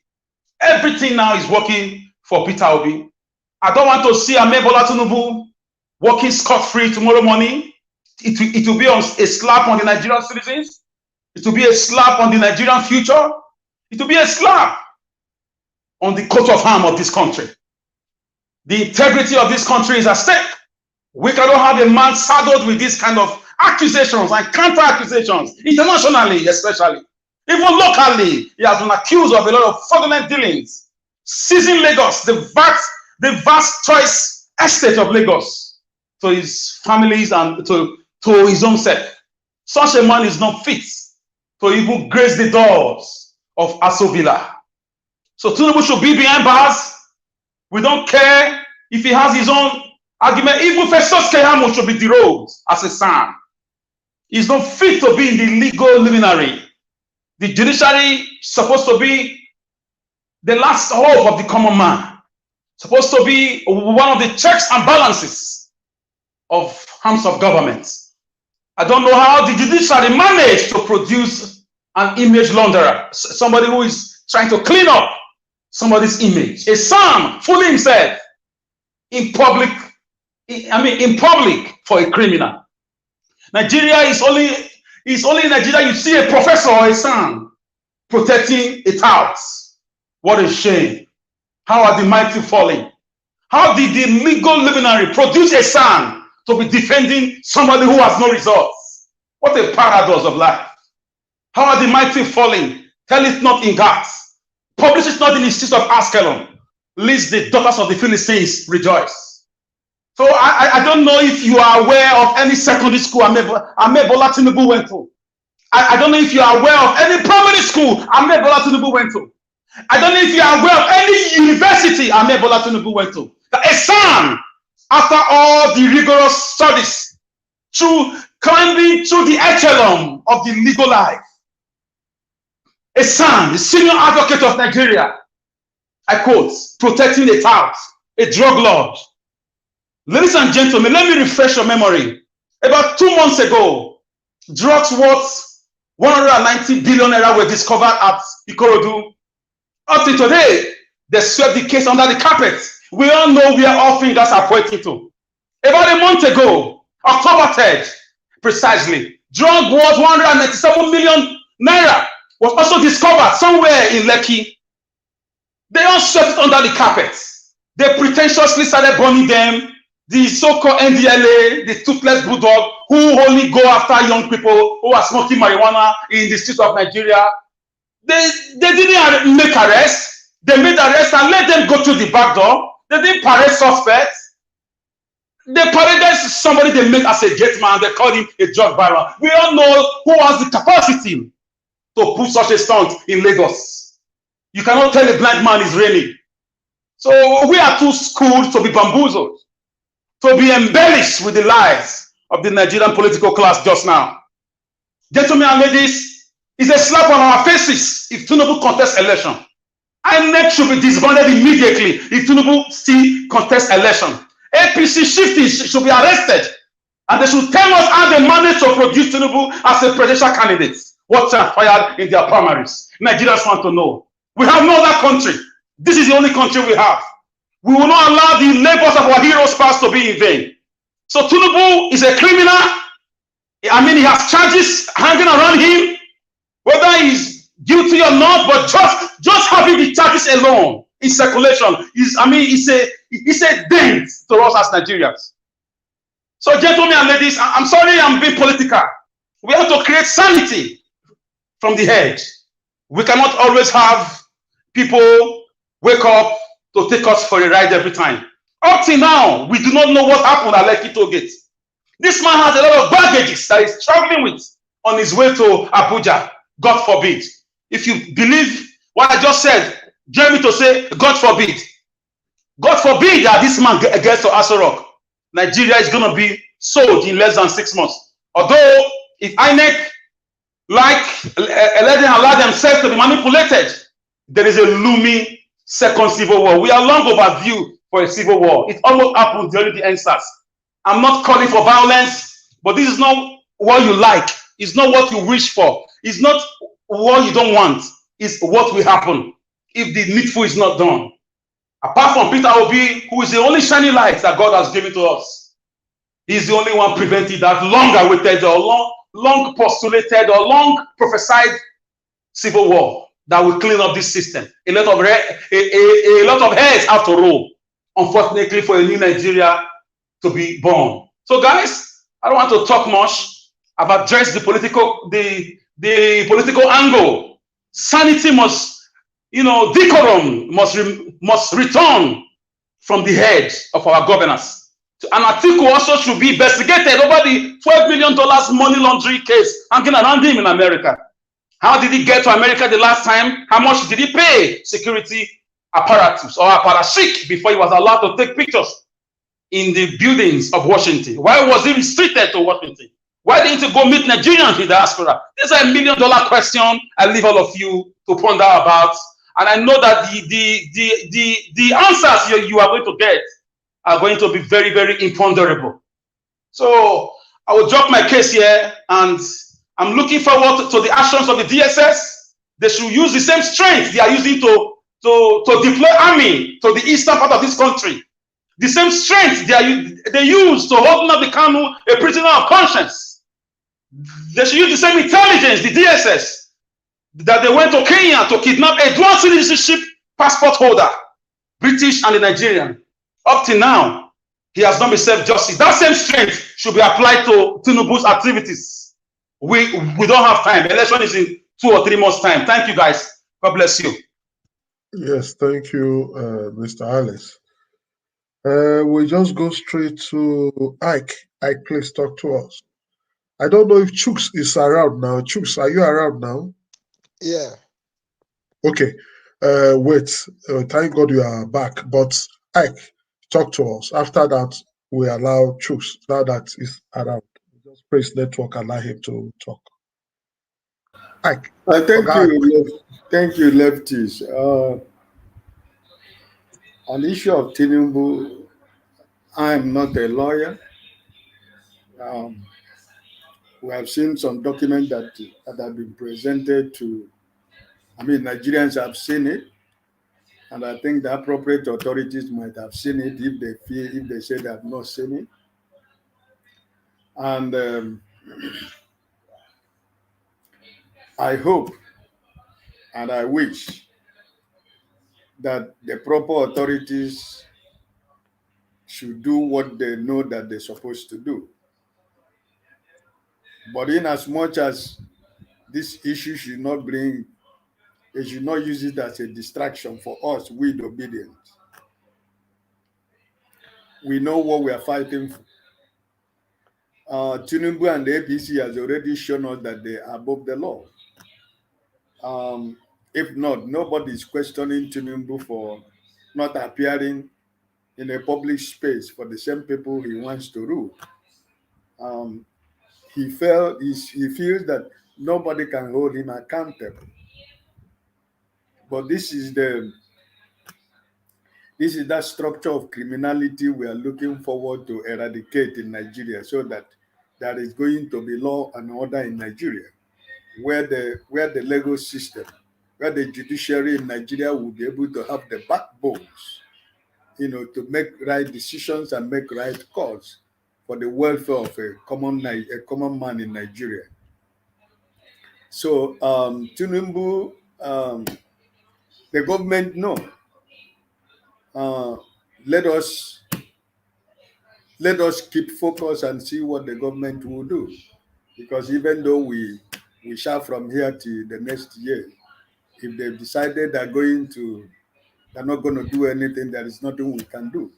The only thing that we have to do is to make sure that we prevent APC and PDP coming back to power. And when we're able to do that, I believe that sanitization of Nigerian system, every system, legal system, every social fabrics of Nigeria, that is what we are fighting for. To change the status quo, where people feel that they are above the law, where people think that because they have used the money that belongs to me and you to buy power, to buy fame, and to build a structure, a criminal structure, and therefore they can do everything they want and get away from it. This is what we are fighting for. So my hope is that Inec should be able to have the backbone, check the document they presented to Nigeria. Those who are lawyers look at Nigerian constitution and see what the law says, and let the people who are the rightful people to speak on this. We, the common man, we are speaking. Most of us are speaking from the layman side of it, even because based on the old stories that we have heard about Tinubu, So nobody is going to be blamed if we are calling for him to be arrested, put in prison, because everything about him has been. Nobody knows what is the true story about Tinubu. If nothing else, Chief Bode George, who has to be a Lagosian, who has to live in Lagos, who knows Bola Tinubu more than Bola Tinubu know himself, has already told the Nigerians who Bola Tinubu is. And he has already said that Nigerians don't allow this man to go near Asorok, that if he does, he's going to leave Nigeria even in his age. So a lot of people who know who this man is, they are crying, they are shouting. But the thing is that, is he not the same Nigerians who are clamoring for the same man? Is it not the same Nigerians who are crying that situation is bad? Are they not the same people who are gingering this man? So this is why I said that if they're bringing this thing to cause distraction, obedient worldwide, let us never be distracted. If they feel that they cannot do anything, let us use our PVC, the power that we have. If we use our PVC, if our friends have their PVC, if our family have their PVC, if your friends have their PVC, if all the people you know in your marketplace, in your neighborhood, if we're able to convince people to have their PVC, and on that day of election, everybody go to vote Labour and obedient, we can change the story of Nigeria. So Bola Tinubu, we already know his story. You know, some of us who lived in Lagos, who did business in Lagos, I schooled in Lagos, I lived in Lagos, I did business in Lagos. So I know much about Tinubu and the story of Lagos, but that is a story of another day. So, but I am saying in our own platform, obedient people, if these people are planting this particular story to cause distraction, to distract us to come here and talk about Bola Tinubu all the day, instead of talking the way forward, let us try to allow the people who are in the legal system to handle these affairs for us, you know, so that we can move forward. On the question of the brother who asked, what are we going to do about the people in the village? I thank God for the person who answered him. Your family, your friends, your neighbors, your uncles, your cousins, those that are in the village, those people that are going to give a cup of rice, a bag of rice, a bag of whatever, is our responsibility to let them know that that bag of rice, this is what we have been eating for 23 years, and where is our future? So it is for us to do the work. All the obedient support groups all over the country, they are doing a great work. It's not going to be easy. It's not easy. Some of them are lacking fund, so they need support in so many areas. So it's not that we don't know what we are going to do. We know.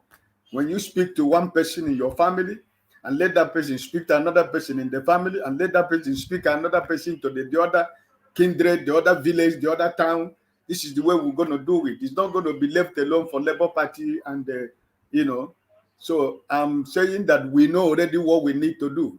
All we need to do is to continue to do what we think we can do by continue to remind our family members and our friends, those who has registered, please listen, go and collect your PVC. Those who have their PVC, don't sell your PVC, don't sell your conscience. This is a work, a collective story all of us have to share to our families and our friends. And I believe if we keep doing it every day, when it begins to sink in the minds and in the ears of people, they will come to understand. Also, introducing the Labour Party logo, because it's very, very important for the people to understand and how to vote. Because it's not only you have your PVC, if you vote wrongly, the vote will not count. So that we have so many things, so many, sanitization that we have to do, but it's a collective, responsibility of all of us, whether we are in Nigeria, whether we are outside, anything we keep doing, let us keep encouraging ourselves that this fight is going to end well and victory will be ours. I just want to say thank you for all the panelists in the platform today. Thank you for Elvis. Thank you for leftists. Thank you for the people in the comment section. I wish that this new week will be a blessed week for every one of us. And I pray that God will continue to strengthen us and never to lose hope and keep the light and keep the fire burning, because it's not over until it is over. God bless all of you. As I want to leave you now, stay blessed until we meet again tomorrow. All right. Thank you very much. Thank you. Yes, we just go straight to Chooks. Chooks, I hope you're ready for us. Yeah, thank you, Mr. Leftis. I'm sorry, I have a bit of a sore throat. Yeah. Good evening, everybody. Hello, Chooks. Yeah, can you hear me? Oh, I can't. Can anybody hear Chooks? Yes, Leftis is your issue. We can hear Chooks. I can hear him. Yes. I can't hear him here. Okay, thank you. I thank everybody who have spoken earlier. I think we are getting somewhere here, and it gladens my heart that I'm learning every day here. I thank the brother who explained the legal system of America, and how they deal with such case, and that knowledge he brought here, is I mean, it has elevated this platform to, I don't know, to the moon, because those who doesn't share this before, who doesn't like this before, after listening to this, they will want others to get this same knowledge, because it's part of the fight we are fighting. We're not just coming here to talk and argue for argument's sake. That very point he brought here today, I tell you, all Nigerians who ever watch this will share it. Anybody who ever watch this and listen to that word will make their minds up to vote the right candidate, which is our principal, because he has explained how the manipulation come into place. And I don't understand many our media houses, right?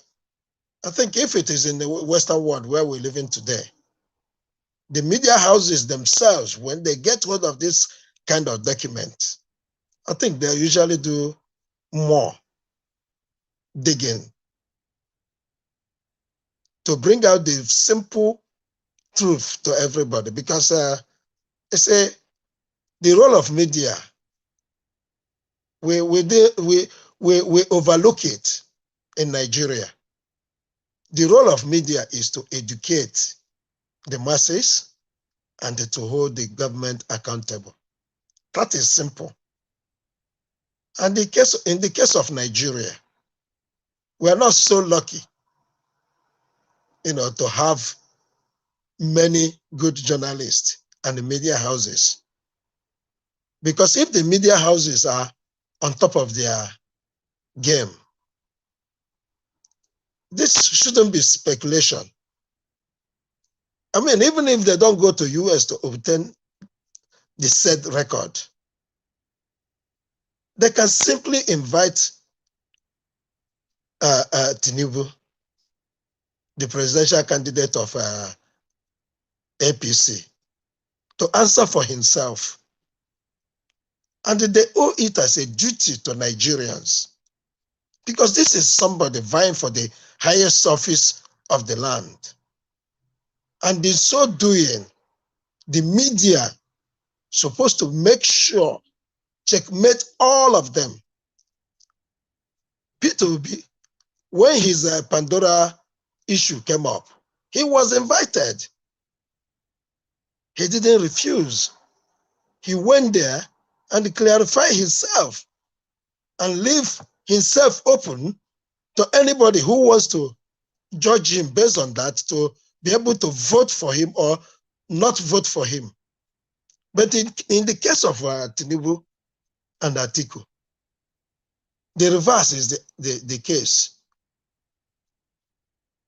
If Nigerian media knows anything or have had this, the simplest thing they should have done is to write to the appropriate authority in the United States and obtain such document. And don't forget, no matter how much they invested in obtaining such statement, as soon as they publish it, within seconds, they will recover the money. So in that case, I'm saying our media houses are complicit to what is happening to Nigerians. They are complicit to what is happening to Nigerians because they fail in their duty to hold the government accountable, to bring the light to the people, to educate the people. If they have done this, we will not be here saying this. We will be here talking how he was disqualified. You see, this cycle we are in now, there are so many things that are, dead in Nigeria or disorganized in Nigeria. Let me use the simpler language. You don't go to court and get justice. And when you get justice, nobody is there to execute it. So the only hope we are having now, like everybody have said, is to make sure that the people get their PVC do their talkings, like the question our brother asked. Do the talkings, talk to families. Let's make a chain. If you tell one to tell the other. And by so doing, the only reason Inec can rig this election, I'm talking about rigging now, is if the people don't come out to vote. Mark my word, they've been rigging election. It's been so easy for them because there was voter apathy. But the current zeal, the current fire burning in the youth, with that, if they repeat this, what I saw in Edo State, if all the corners of Nigeria can do same, forget it. There's nobody. No, it doesn't matter the rigging machinery you have. You cannot rig such movement. If we come out in mass to vote, there's no ground for rigging. And they know this. And that is why they're angry. That is why you see them fighting all corners, sending their emissaries to come and say one thing or the other to knock people's confidence. But as far as this platform and its likes are concerned, we will be bringing them on, opening those books for people to read, making it open.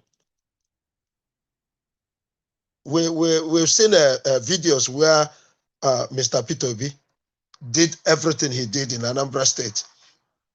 Most of the videos I've seen since this Soludo's accusation, I haven't seen it before. So imagine somebody who is not an obedient, and he took interest on this Soludo and went and do his findings. Imagine what that person would find. And that is why I've seen in some other platforms where I was, people say, oh, let's not overflog this. We said no, because the more we talk about this, the more people get interested to investigate it. And when they investigate that, we all know the answer, because our principal always say, go and verify. So all they will get is the verification of what our principals has been saying. With that being said, I yield the floor. Thank you.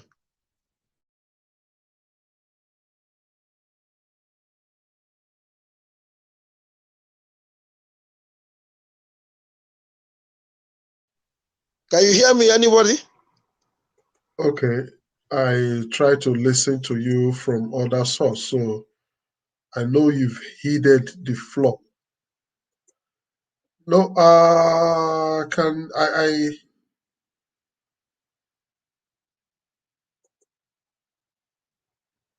yes, I can hear you now. I didn't hear you from here, but I tried to listen to you from other source. I know you've done. Thank you very much. That was a beautiful one. We'll just go straight to ECBD. Then we have a new person that joined up before we start running up tea. ECBD, please talk to us.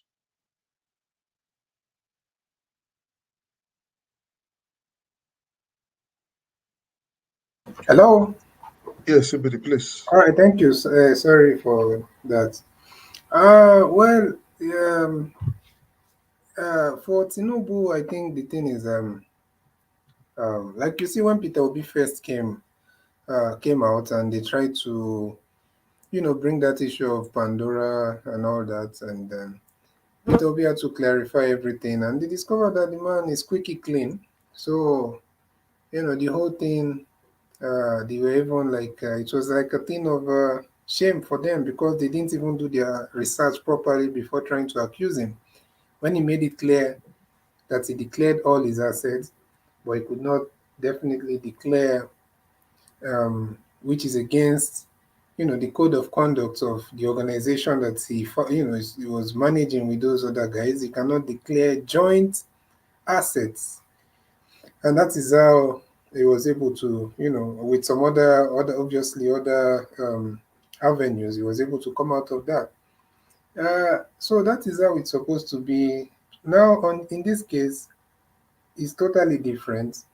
Tinubu and his people, they're not denying the involvement with all of this. They're just trying to say that they are not indicted. And that is, but I thank the brother, I think Gingerbread Man, for throwing light into the whole thing and making us understand a little bit more how it works in America. Then the thing is that people like this Tinubu and Co, they use, for example, the man, one of the strongest for political strategy he has is tribal bigotry. Somebody that is trying to, he goes to the tribal sentiments. He tries to speak to the tribal sentiments of a lot of his people whenever he needs to advance his political ambitions. And that is what he did during the time of Jonathan. You saw how he mobilized and created a lot of propaganda through his media, through his political allies, and everybody. They all came hard. And he also tried to sway, which he succeeded at some point, and gave which affected the votes of the Southwest. Majority of them voted for Buhari. Not all of them, obviously. Probably, I think, according to the record, is it 60 or 50 something percent?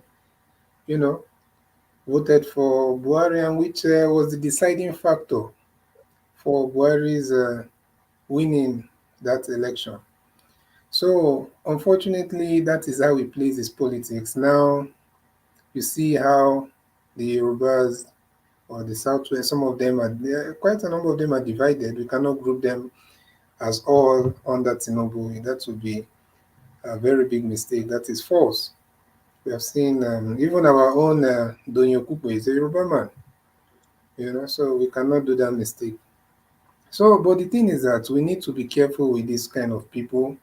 These are people that are taking advantage of the very beautiful culture of the Yoruba people of, follow and respect your elder. It's a good thing, but sometimes if you do not, everybody do. I mean, it's an African thing, to be honest, but in some cultures or in some ethnicities, it's more, it's more, it's a more serious thing to consider. So, and that is the thing is playing on. Come, Baba, do Dobale, do all that, even if they know that this person is somehow he has a very questionable character. You come down to the southeast, many of us we understand that your age is good, we respect elders, but the most important thing that we consider in respecting elders is what side are you on? Are you on the side of helping the people? Are you doing good with your life? Or are you a wicked person? So we cannot give you too much reverence if you do not deserve it, And to be honest with you, I prefer it that way. I prefer it that way. So the point is that, unfortunately, the speaker that spoke, he was saying something about the media. That's just how it is. These people have been, they are under the matrix of, the corruption, the structural corruption that we have in Nigeria. And there's nothing they can do about it. The whole thing has to start from the top. They cannot make any change from the bottom. They are like, they are below these political, these corrupt politicians. So if we have someone like Peter Obi come into the picture, everything will start from the top. Once the top is right, I'm telling you, the remaining parts of the body, once the head is right, the remaining parts of the body will go in the direction of the head. So that is just what I have to say. I believe that people should, you know, make sure that they are not being used.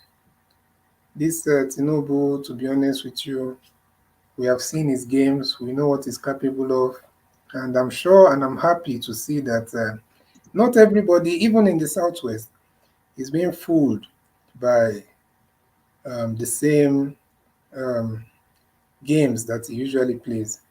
All right, I think I'll leave it there for today. Thank you so much. Yes, thank you very much.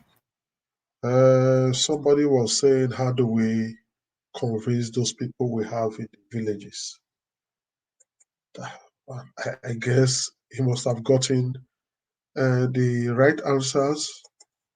That's why we are here. We are all involved. Yes, that's why we are all here. We are all involved in this. Talk to your people. Everybody clamoring for Peter Obi today come from a village. And I believe most villages are very much aware of Peter Obi emergence because it's no news. It's not what is hidden anymore. He's invariably have been going around and he has touched so many places. He went to Edo State. He went to Aochi. He stopped at the Ishan. What else? The news will fly from there. People are going to be there taking it home from the source. So I believe they are doing very well in dissemination of his information in villages and otherwise. But more needed to be done. There's just this one video. If you think people are joking, people are not joking. Let's see this together. You will know that, yes.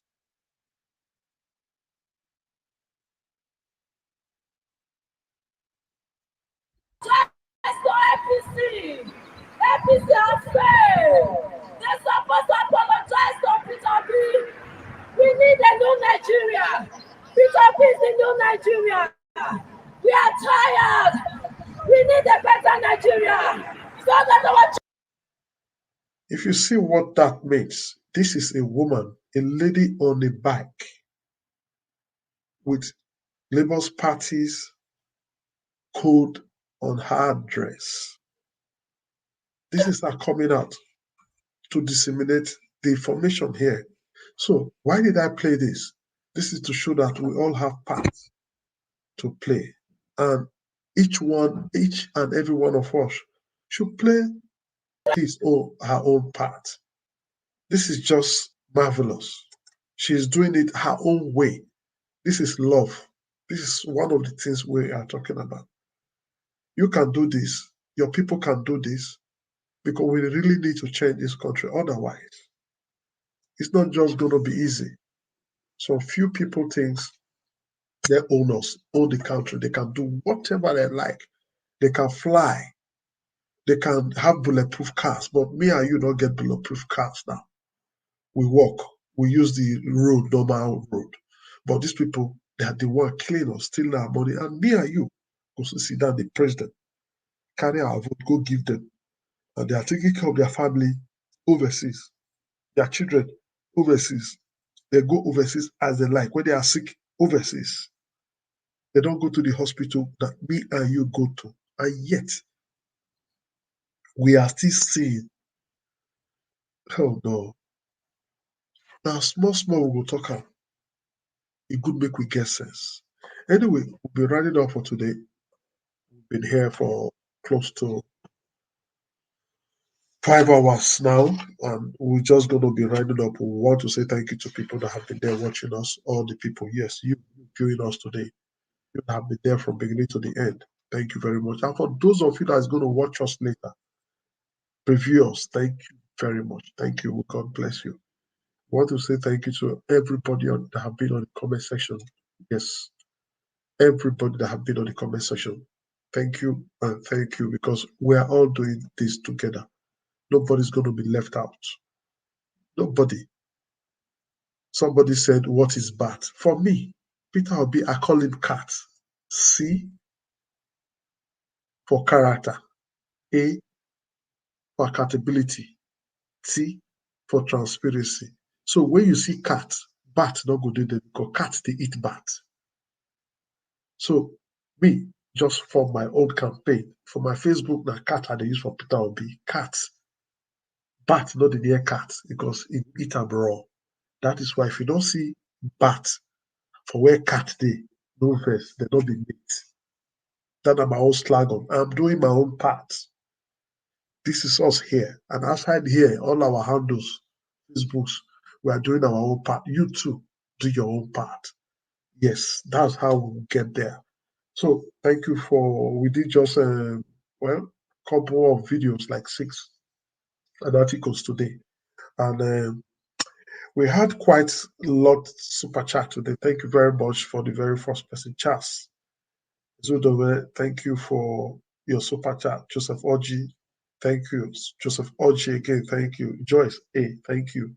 Bella Naomi, thank you. Bella Naomi again, thank you. Oh, yes, caller, thank you. Bella Naomi again, thank you. Then Peter Okonkwo, the man that finally rounds the super chat up for today. Yes, we really had quite a number of people today on the panel. We have Collins, we had John E, we had Just For You, we had Jerry Icon, we had yes, Okocha King, we had Machiavelli, we had Good Luck Sonny, but Good Luck Sonny did not wait. He left. He didn't say nothing. So Good Luck Sonny, if you are listening to us, please, each time you come again, try to wait and just tell us anything. Your opinions matters. Thank you for coming. Brett Man, yeah, thank you, Mr. Alex. Ike, and our big papa for this channel. He's been really doing marvelously with his wisdom. Thank you very much. Then Chooks Babuze, yes, thank you very much. And ECBD, thank you very much. And for those that called in today, we had just few callers, not as much as we used to have, but it's okay. Ginger Breadman called him, but later joined us. Yes. Ginger Breadman also called him again. This was when John E was giving statements that were annoying. So his second call was to say, I'm sorry. I didn't mean to hurt you, but no, we need to do this correctly. That was a beautiful one from Ginger Breadman. Then Chris called. That is our usual Chris that called from Dublin, my very good friend. Thank you, Oga Chris.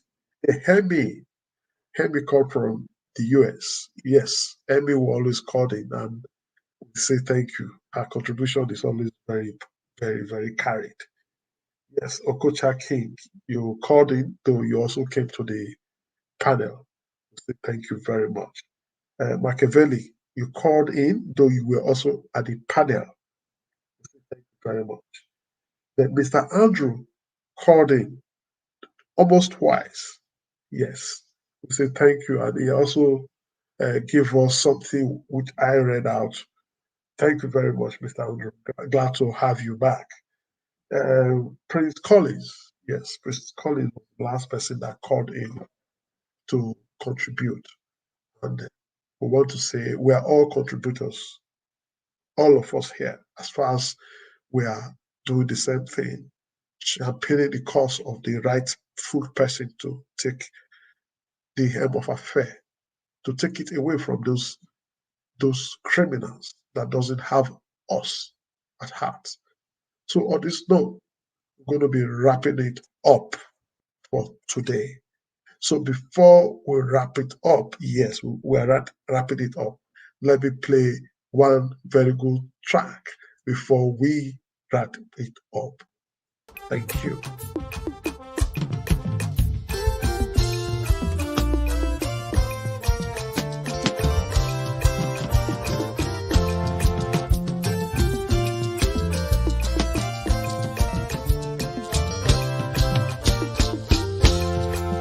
Our great Nigeria is possible.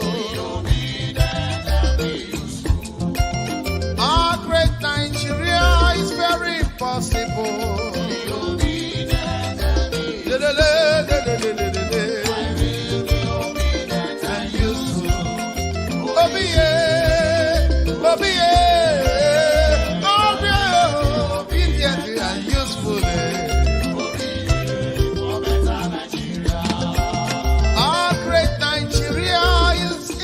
possible.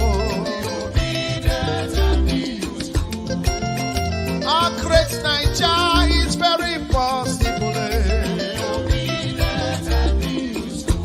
For better infrastructure, for better life, yeah, my people. For better roads, yeah, for better hospitals and health, yeah. For lights today, for everything to work for us, for Nigeria.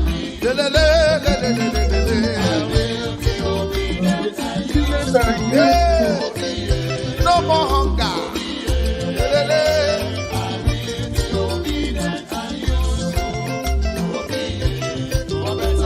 Obi for better Nigeria. Obedient and useful. Obi yeah. Obi yeah. Obedient and useful. Obi yeah. Oh yeah, Obi get it.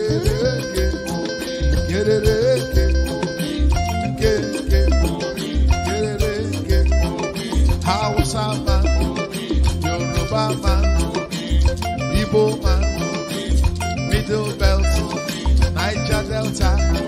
Let us come together for better Nigeria. For better life, for better health, for better road. From consumption to production.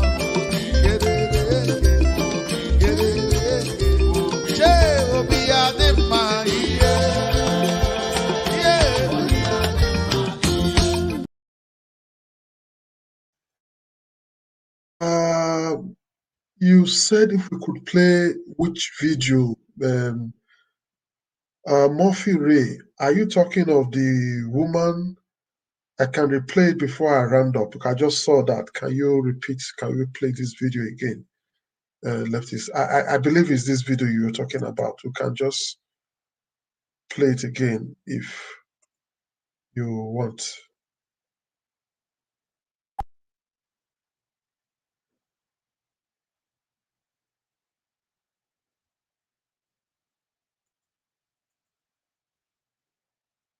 I guess this time network is hanging this video. But however, if that's the video, I try to play it, but network is hanging it on from this side. Don't let anybody deceive you. PDP has failed. They apologize to APC. APC has failed. They're supposed to apologize to Peter B. We need a new Nigeria. Peter B is the new Nigeria. We are tired. We need a better Nigeria. So that our Yes, we end with that. We say bye-bye. See you tomorrow. But don't forget to follow us. Tomorrow we have our news paper review at 10 o'clock in the morning. Then at 5 o'clock in the afternoon, we have our normal broadcast. That is from Monday to Thursday. Then on Friday, we have our usual debate. Meanwhile, on Saturday, our newspaper review in the morning, while our broadcasts continue randomly. Then on Sunday like this, we can have random broadcast, but at 6 a.m., we are here. I will be here all the time to talk to you people. So on that note, we say bye-bye and